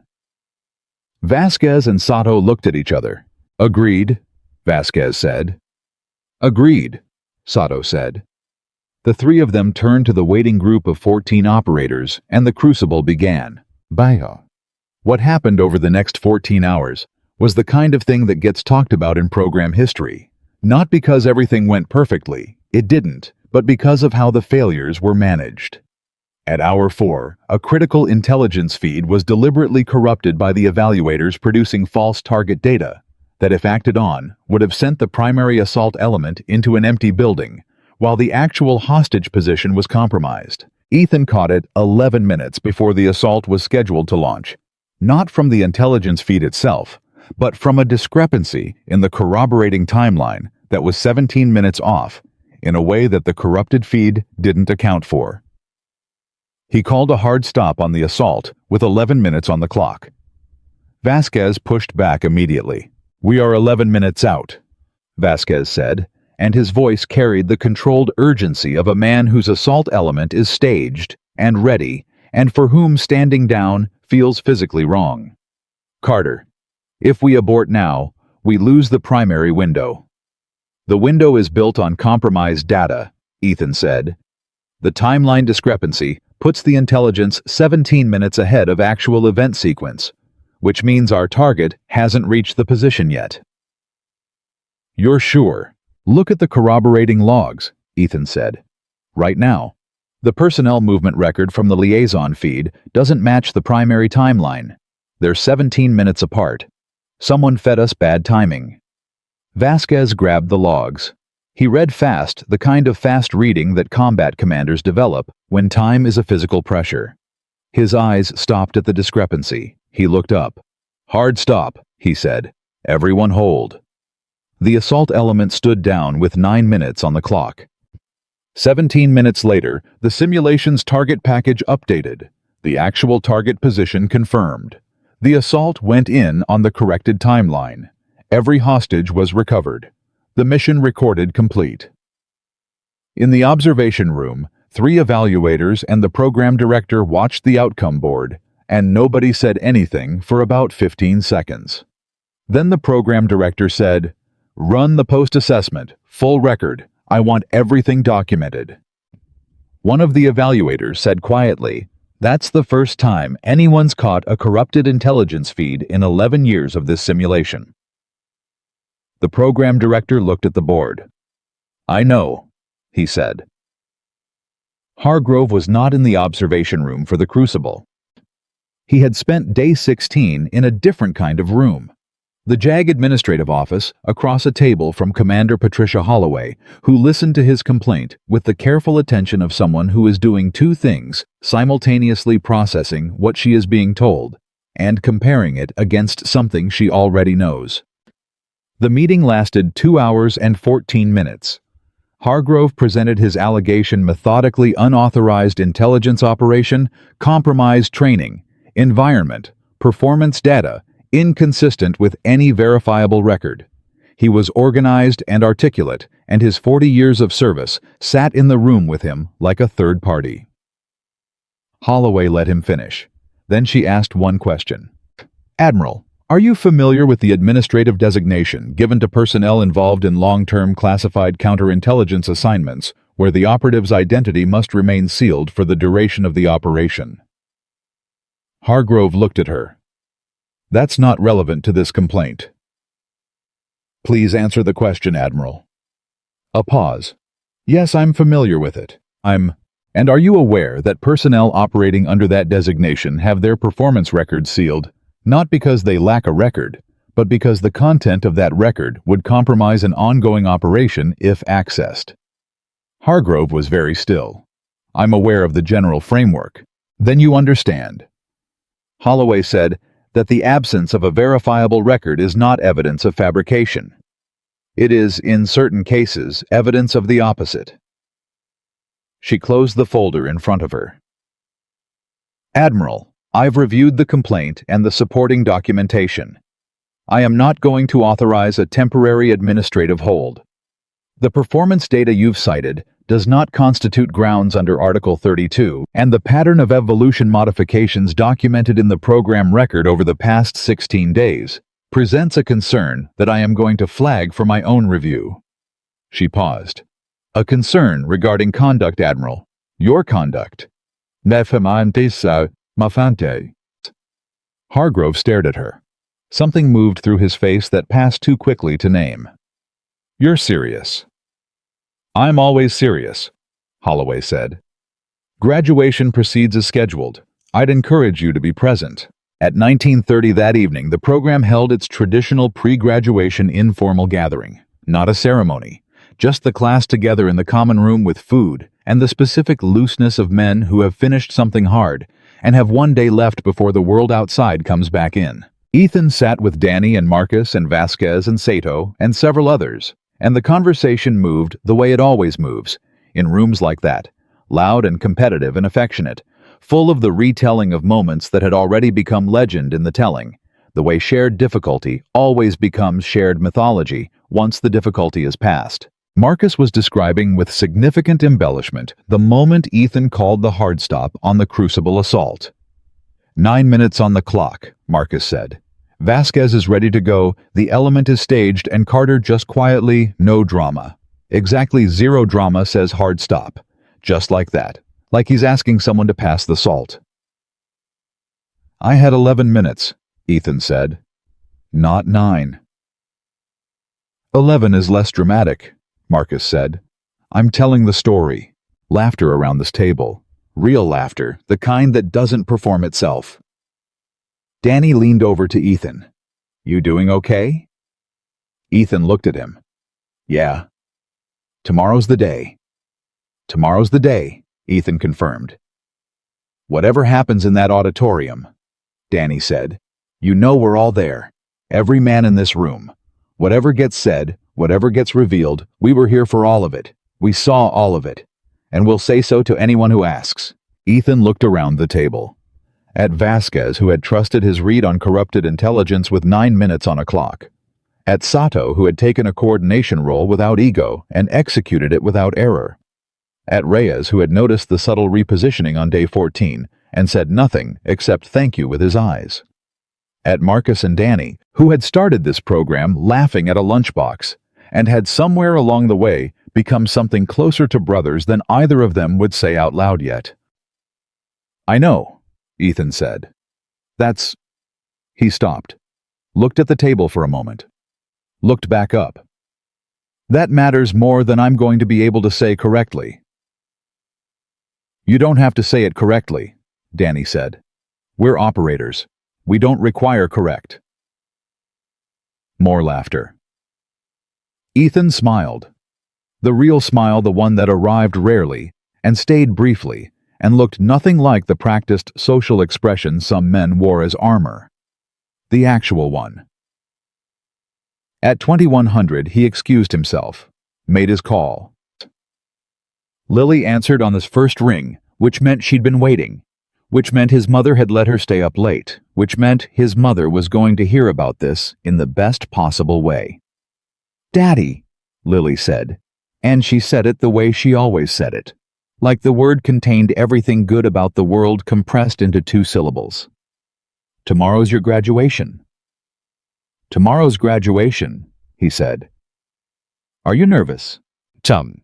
He thought about Hargrove standing at the JAG office, about the auditorium full of admirals and generals, about 2 words he had been waiting 7 years to say in the right room. No, he said, and it was true. I'm not nervous. Good, she said, with the absolute confidence of someone who had never doubted this outcome for a single moment. Because you're the best daddy. You're the best at everything. He felt the back of his throat tighten. I'm pretty good at burning pancakes. That's why we have cereal, she said seriously. He laughed, a real laugh. That's why we have cereal, he agreed. Daddy, after graduation, can we go to the park? The one with the big fountain? The one with the big fountain, he said. Yes. Absolutely yes. And pizza after. Pizza after. And the Penguin movie. Lily, you can have every single thing you just listed, and I will not complain once. She made a happy sound that was half laugh and half exhale, and 100% the reason he had done all of this. I love you more than the whole ocean, he said. I love you more than 2 oceans, she said. That's more than me. I know, she said, completely unbothered. He laughed again. He stayed on the line until she fell asleep, which took longer than usual because she was excited and kept remembering additional things she wanted to tell him about the fountain. The pizza, something that had happened at school involving a substitute teacher and a guinea pig that apparently constituted the most significant event of the academic year. When her breathing finally evened out, he said goodnight very quietly and sat with the phone in his hand. One day, at 2300, when the barracks had quieted and most of the class was asleep, Ethan sat at the small desk in his room and did something he had not done in 7 years. He opened a notebook, a plain composition notebook, the same kind Lily used for her schoolwork, and he wrote, not a report, not a deposition, not an operational record of any kind. Sir, sorries. He wrote a letter to the 7 men he had carried off a mountain in the dark. He didn't know if he'd ever send it. He didn't write it to send. He wrote it because the next day was going to put everything that had been sealed and hidden and carried alone into the light. And he wanted before that happened to have said it directly and privately to the people it actually belonged to. He wrote about the mountain. Not the tactical details, those existed in sealed documents that told the story with the cold precision of official record. He wrote about the weight of it. The specific physical weight of carrying a man who is wounded and afraid, and has given up and choosing again and again and again over the course of 3 hours and 7 miles not to put him down. He wrote about the moment somewhere in the 2nd hour, when he understood that he was not going to make it out himself if he kept going, that the math of physical capability had been exceeded, and that continuing was no longer a tactical decision, but simply a refusal to accept an outcome. He had refused. He wrote about what that refusal felt like from the inside. Not heroic, not dramatic, stubborn mostly.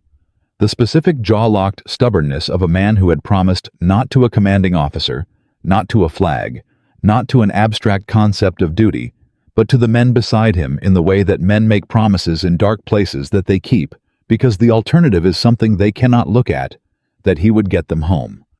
He wrote about coming home himself, alone, in the dark, to a debrief that took 6 hours and ended with a classified designation that erased everything that had just happened from every record that anyone he knew could access.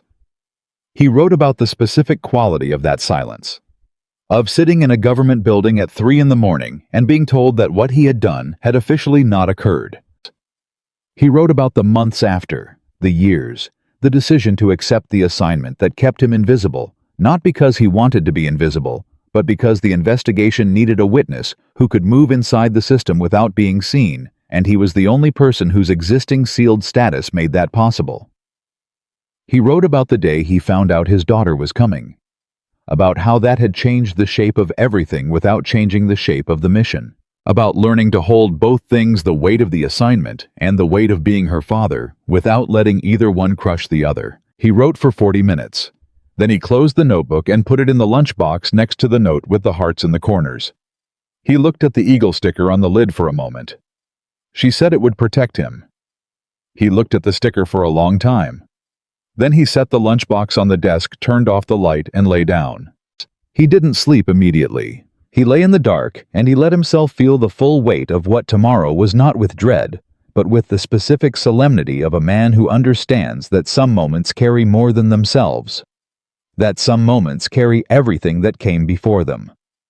Tomorrow he would stand in a room full of powerful people. Tomorrow, a man he had once saved would try to humiliate him in front of witnesses. So, Tomorrow, 2 words were going to break 7 years of silence, and every person in that auditorium was going to understand in one instant everything that had been invisible. Baye. He thought about the glass. The crystal ceremonial glass that Hargrove always carried at formal events. The one the Naval Special Warfare Command had given him 17 years ago.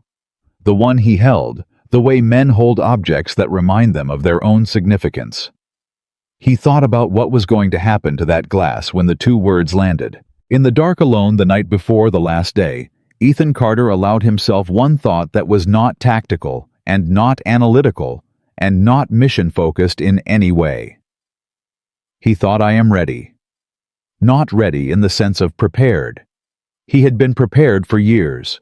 Ready in a deeper sense. The sense of a man who has carried something long enough and far enough and in enough darkness that he is genuinely, completely ready to set it down. In the light. In the right room. In front of the right witnesses. He closed his eyes. Outside the base moved through its quiet nighttime rhythms. Somewhere on the other side of the compound, a door opened and closed. A radio crackled. The wind moved across the ground. In 48 hours, everything was going to be different. Ethan Carter slept. The way a man sleeps when the mission is tomorrow. Graduation morning arrived the way Ethan had known it would, ordinary on the surface, carrying everything underneath. He was up at 04:30, dressed in 12 minutes, sat at the small desk with his coffee and the lunchbox in front of him, and did not open either the notebook or the note. He didn't need to. Everything he needed to carry into that auditorium was already inside him, had been for 7 years, and no amount of rereading was going to change its weight or its meaning. At 500 he heard movement in the hallway. Then a knock. 2 short, 1 long. Danny's knock. Ethan had not told Danny it was his knock. Danny didn't know it was his knock. It just was. He opened the door. Danny stood there in his dress uniform, which he had clearly pressed himself and which was objectively almost perfectly done. Almost. There's coffee in the common room, Danny said. Real coffee. Reyes apparently has a connection. Reyes has connections everywhere, Ethan said. It's a gift. Danny looked at him. Looked at the uniform, the posture, the face. You good? I'm good. You look like a man about to walk into something significant. I am a man about to walk into something significant. Okay, Danny said. Just checking that you know. He paused. The whole class is already up. Nobody said anything. Nobody organized it. They're just up, dressed, in the common room, like they all had the same alarm. Ethan looked at him for a moment. Something moved in his chest. Not sentiment exactly, but the recognition of something real. The specific weight of men who have been through something together and know without being told when it matters to show up. Give me 2 minutes, Ethan said. Sandalam. He went back to the desk, picked up the lunchbox, looked at the eagle sticker one last time, the slightly crooked wings, the construction paper edges that Lily had cut with safety scissors, the small imperfections that made it more true than anything precise could have been. He left the lunchbox on the desk. He didn't need it anymore. The eagle had already done its job. The auditorium at Naval Special Warfare Command seated 400 and held on this particular morning something closer to 450. Every seat was filled before 0830. Flag officers from 3 service branches, senior enlisted leadership, representatives from Allied military commands, British, Australian, Norwegian, congressional liaisons, a row of naval intelligence personnel in civilian clothes who had signed in under names that the administrative staff had processed without comment and filed without question. And in the 4th row from the front, in a dress that was slightly too formal for a 7-year-old and absolutely perfect for this specific 7-year-old, sat Lily Carter holding a hand-drawn sign that said, "Go Daddy" in purple crayon, with an eagle in the corner sitting between Ethan's mother and Master Chief Briggs's wife, who had offered to bring her without being asked, and whom Ethan had called at 0600, with a voice that was steady and grateful in equal measure. Lily did not know exactly what was going to happen today. She knew her daddy was graduating. She knew there would be important people in the room. She knew she was supposed to sit still and be patient, which she was managing with the focused effort of someone for whom sitting still required genuine athletic commitment. She did not know that the next hour was going to tell her and everyone else in that room who her father actually was. Ethan saw her the moment he walked in with the graduating class. Saw the sign first impossible to miss, and then her face, which split into the particular grin that she reserved for moments of maximum pride. The grin that showed both front teeth and made her eyes go completely into crescents. She waved with her whole arm. He gave her a small wave back, one hand, controlled. He was not going to cry in this auditorium. He had made that decision at 0430, and he intended to honor it. He found his seat, felt Danny settle in on his left and Vasquez on his right, both of them carrying the specific quiet of men who know something significant is coming and have decided to be steady about it. Sato was 2 seats down. Reyes and Marcus were in the row behind, all of them present, all of them awake. At the front of the auditorium, Admiral Victor Hargrove took the stage. He looked different. Danny noticed it first and leaned slightly toward Ethan without turning his head. "He looks tired," Danny said barely above a breath. Ethan said nothing, but he noticed too. Hargrove looked like a man who had not slept, which was accurate. He looked like a man who had spent the night sitting with something he couldn't put down and couldn't carry any further either. His uniform was perfect, 40 years of habit ensured that, but his face had lost the comfortable authority it had worn for the first 2 weeks of the program. What was there instead was harder to name. Not weakness. Something more complicated. The face of a man who knows what is coming and has made a decision about how to meet it that he is not entirely certain is the right decision. He stepped to the podium, looked out at the assembled room. His eyes moved across the class, once found Ethan, and held for exactly 1 second. Then he began. He spoke for 11 minutes about naval special warfare leadership, about the responsibility of command, about the burden that operators carried and the character that burden required.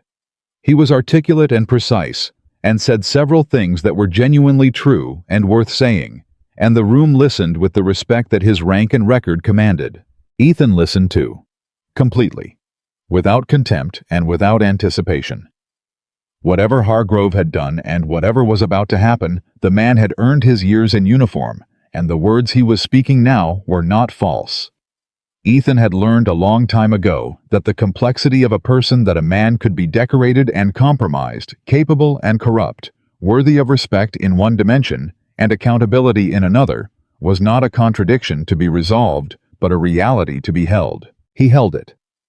Then Hargrove reached the class recognition portion of the ceremony, and the room shifted almost imperceptibly, the way a room shifts when it moves from the formal into the personal, and everyone in it felt the change without being able to point to it. Hargrove began moving through the class. Brief commendations, handshakes. He was professional and specific and said something real about each operator, their particular strength, their standout moment, the thing the program would remember them for. He was good at this part. It was genuine. And as he moved through the class, Ethan watched and understood something he hadn't fully articulated. Before Hargrove's pride had made him dangerous, but it had not made him empty. There was a real man in there underneath the armor of rank and the weight of what he had done. A real man who was about to face something that the real man in him had probably known somewhere was coming. Hargrove reached the end of the line. He stopped in front of Ethan. The room was already quiet. It became quieter. The specific quality of quiet that exists when everyone present understands simultaneously that they are at the edge of something they will remember. Hargrove looked at Ethan. Ethan looked at Hargrove. Between them, 7 years of sealed history pressed against the air like water against a dam. And then Hargrove did something that no one in the room, not Danny, not Briggs, not the naval intelligence officers in the fourth row, not the woman who had called at 0412 had anticipated. He did not reach for the microphone to make his joke. He stood in front of Ethan Carter, in front of 450 people and every flag officer in the room, and he was silent for 3 full seconds. And in those 3 seconds, something moved across his face that stripped away the rank and the medals and the 40 years of cultivated authority and left something much older and much more honest. It looked like grief. Then he stepped back, picked up the microphone from the podium. And when he spoke, his voice was controlled, but differently controlled than it had been all morning. Not the control of authority, the control of a man holding something breakable. "Chief Warrant Officer Carter," he said. The room waited. Hargrove looked at him. And the joke, the planned humiliation, the smirking question about a call sign that he had prepared and the room had been positioned to receive and laugh at, did not come. Instead, Hargrove said, "I've been in this community for 40 years. I've known operators who were good and operators who were great, and a very small number who were something that doesn't have a clean category." He paused. His jaw moved slightly the way a man's jaw moves when he is choosing each word with the care of someone who understands the words are not reversible. You are in the third group, and this program is better for having had you in it.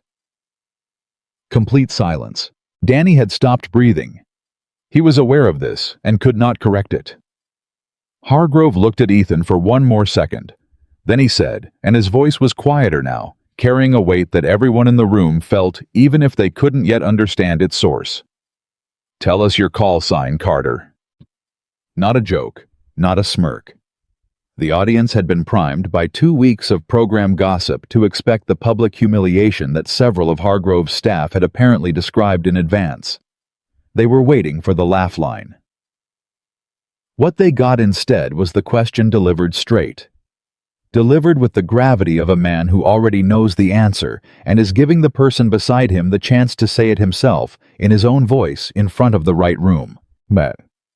And Ethan Carter, who had been waiting 7 years for exactly this moment, who had carried everything that came before it with the specific jaw-locked stubbornness of a man who refuses to put down what he promised to deliver, who had raised his daughter alone and erased his own name from every official record and lived as nobody for 7 years because the mission required it. Ethan Carter looked at Admiral Victor Hargrove and he said it. 2 words, quiet, level, completely without drama. "Iron Eagle." The glass hit the stage floor and exploded. Not because Hargrove threw it, because his hand simply stopped working. The neural connection between his brain and his fingers, interrupted by the specific shock of hearing a name he had spent 7 years not looking for, and spending every night of those 7 years unable to forget hearing it here now in this room, from this man who had carried a lunchbox and burned pancakes and called his daughter every night at 2100, and absorbed every humiliation Hargrove had thrown at him without flinching, without breaking, without once giving any indication that the name he carried was the name that had kept Victor Hargrove alive. The crystal exploded across the stage. The silence that followed was the loudest silence Ethan had ever stood inside. 450 people and not one of them made a sound. Hargrove stood completely still. His face had gone somewhere that rank couldn't reach, past dignity, past authority, past the careful management of public expression that powerful men spend decades perfecting. His eyes were fixed on Ethan's face, and they were doing the thing that eyes do when a man is trying to match a present image against a memory that lived in darkness and cold and the specific chaos of dying and then not dying. He was on the mountain again. Everyone in the room who was watching his face understood, without knowing why, that he had gone somewhere far away from this auditorium.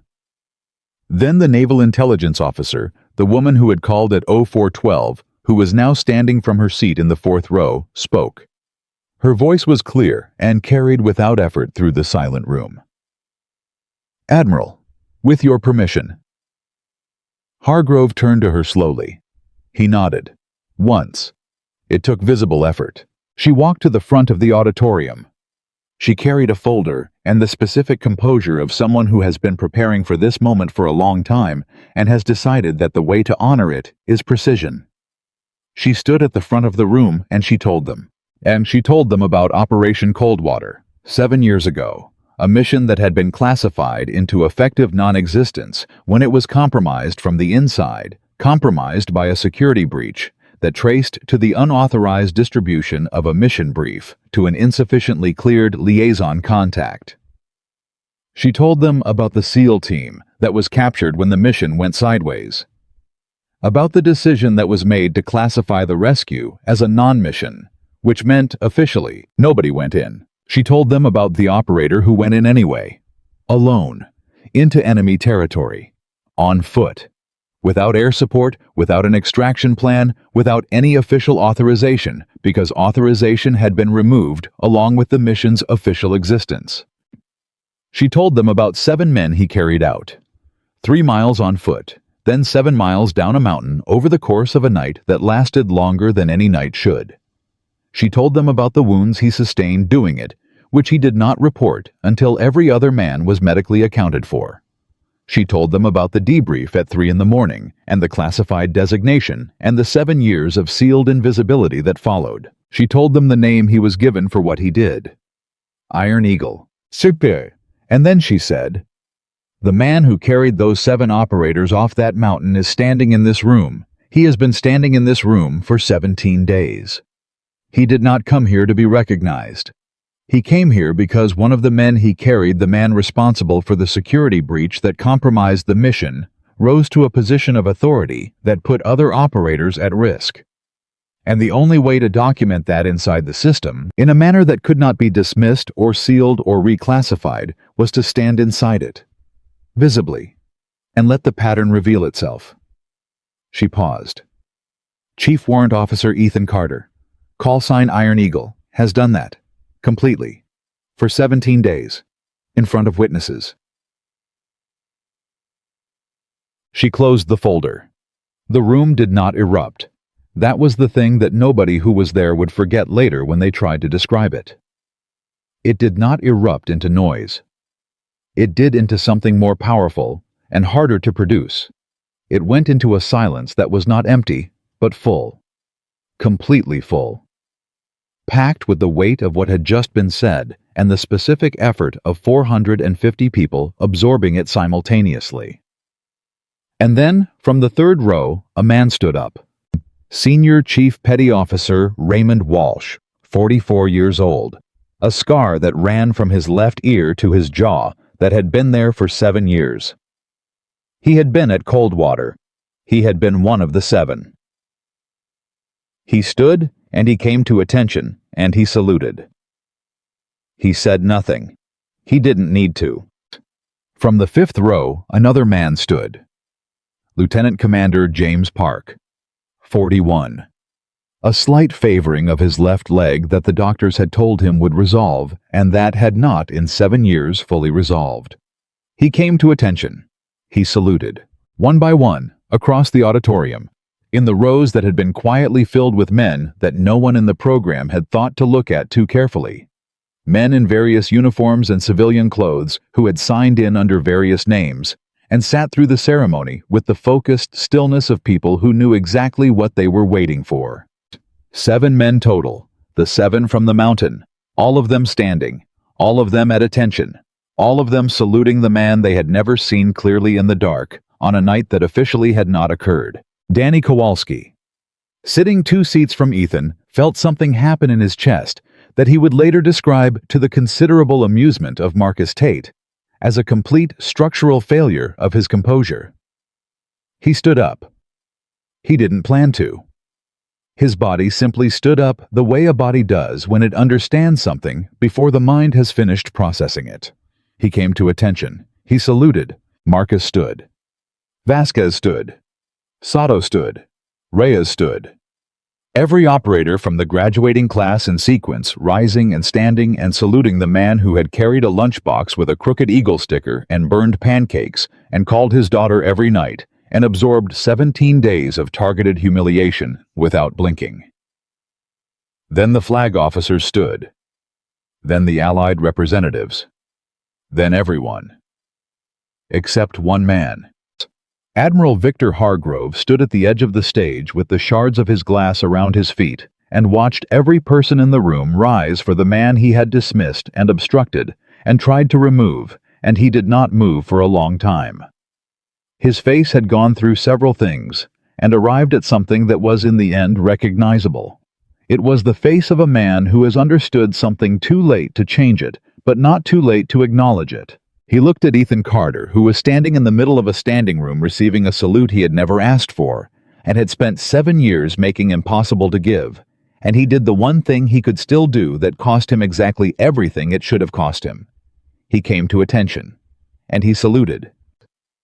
In the fourth row, Lily Carter stood on her chair because she was 7 years old, and the people in front of her were tall, and she held her sign over her head. "Go, Daddy!" Purple crayon. Eagle in the corner. And she looked at her father, standing in the middle of all those people standing for him, and she did not fully understand what was happening. But she understood the thing that children understand, before they can name it, that her daddy was good, and that the room knew it now, and that this was exactly how it was supposed to be. She did not wave with her whole arm this time. She just watched. With the sign over her head and both front teeth showing and her eyes completely gone into crescents. Ethan saw her. Across the room, through the standing rows of uniformed men and women, through the weight of 7 years breaking open in that auditorium, he found his daughter's face.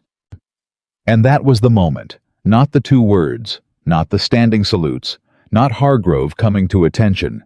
That was the moment that finally completely undid him. He let it. Just that once.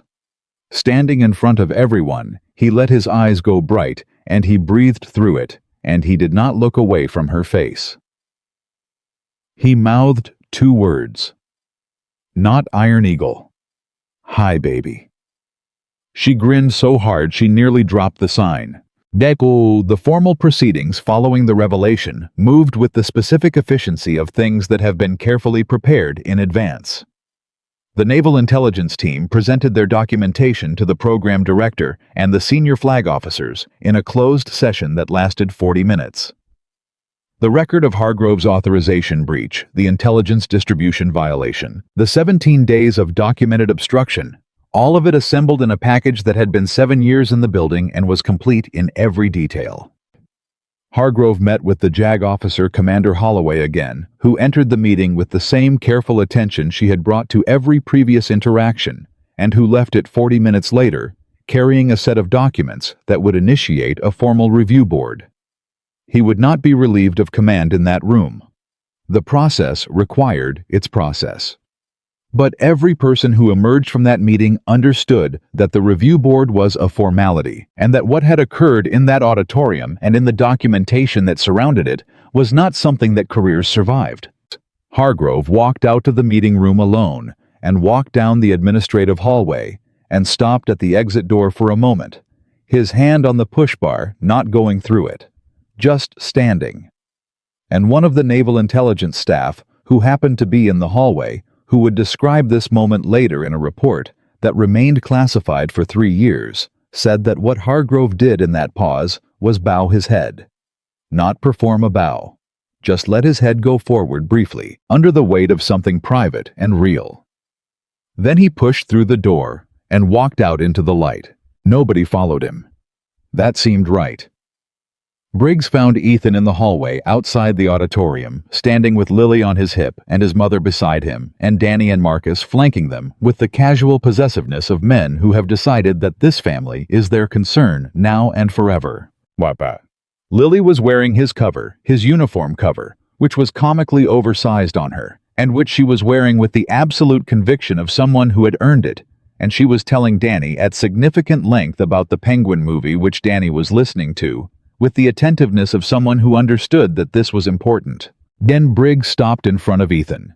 He didn't say anything immediately. He looked at the man at the uniform, the face, the girl on his hip, the slightly overwhelmed expression of someone who has been carrying something alone for 7 years, and has now unexpectedly rapidly been surrounded by people who know the weight of it and want to help hold it. "How are you doing?" Briggs said. Ethan looked at him. "Ask me in a week," he said. "Right now I'm still—" He stopped, gestured vaguely at everything, at the auditorium behind them, at the last 17 days, at the last 7 years, at his daughter wearing his cover, at all of it. "Yeah," Briggs said. "I understand." He held out his hand. Ethan shook it. Then Briggs pulled him in one arm, brief the way men embrace when they are not practiced at it but mean it completely, and let go. "It was an honor," Briggs said quietly, "to run it straight, every day." "You did," Ethan said. "That mattered more than you know." Briggs nodded, looked at Lily, who had stopped her Penguin movie recitation to study him with the direct, unself-conscious appraisal that small children apply to adults they are deciding about. "Hi," Lily said. "Hi," Briggs said. "Are you a soldier?" "I'm a sailor," Briggs said. She considered this. "Like my daddy." "Exactly like your daddy," Briggs said. "Except not as good." She nodded, satisfied. "That's okay," she said generously. "Most people aren't." Danny made a sound. Marcus made a sound. Ethan's mother pressed her hand over her mouth. Briggs looked at Ethan with an expression that said he understood completely why this man had carried everything he had carried. Ethan pressed his cheek briefly to the top of his daughter's head. "She's not wrong," he said. They gave Ethan a new assignment 3 weeks later. Not operational, not classified, not the kind of assignment that required him to disappear from any record or erase any part of himself. He was offered the position of lead instructor for the Naval Special Warfare Advanced Leadership Program. The man whose file had shown nothing for 17 days was now going to be the person that every future class of SEAL operators had to measure themselves against. His classified record was opened not publicly, not broadly, but to the people who needed to understand who stood at the front of their classroom. They read it and they understood. And the first time Ethan walked into that classroom in his new capacity, the 12 operators who were assembled for the first day of the next program cycle looked at the man standing in front of them. Plain PT gear, no patches, a Timex with a cracked crystal face, and several of them had already heard enough to understand that they were in the presence of something serious. He didn't tell them anything about himself on the first day. He didn't need to. He just looked at them and said, "Let's get started." And they got started. Outside in the parking lot, a black lunchbox sat in the passenger seat of Ethan's truck. The Eagle sticker was still on the lid, slightly more worn now, one edge lifting where the glue was starting to let go from the many times it had been handled and read and carried and set down and picked back up. Lily had already offered to make him a new one, a better one. She was 7 3/4 now, which she considered a significant upgrade from merely 7, and her scissor control had improved considerably. He had told her to wait. He wanted to see how long this one held. He had a feeling it would hold a long time yet. The greatest warriors are not made by the missions that find their way into official records. They are made by the ones that don't, by the choices made in the dark and the cold, on the side of a mountain that has no official name, when every reason to stop is present and legitimate, and the only reason to keep going is the man beside you who cannot get home alone. Ethan Carter understood this, the way he understood the ground beneath his feet, and the voice of his daughter on the phone, and the exact weight of a promise made in a dark place to men who were counting on him to be the kind of person who finished what he started. He had always been that person. Now the room knew it. And that was enough. It was more than enough. It was everything that mattered, not the recognition, not the standing salutes, not the record finally opened and the name finally spoken in a room full of witnesses. It was the knowledge that the people he loved had someone who always came home. Iron Eagle landed. The mission was complete. And for the first time in 7 years, Ethan Carter drove home in the light.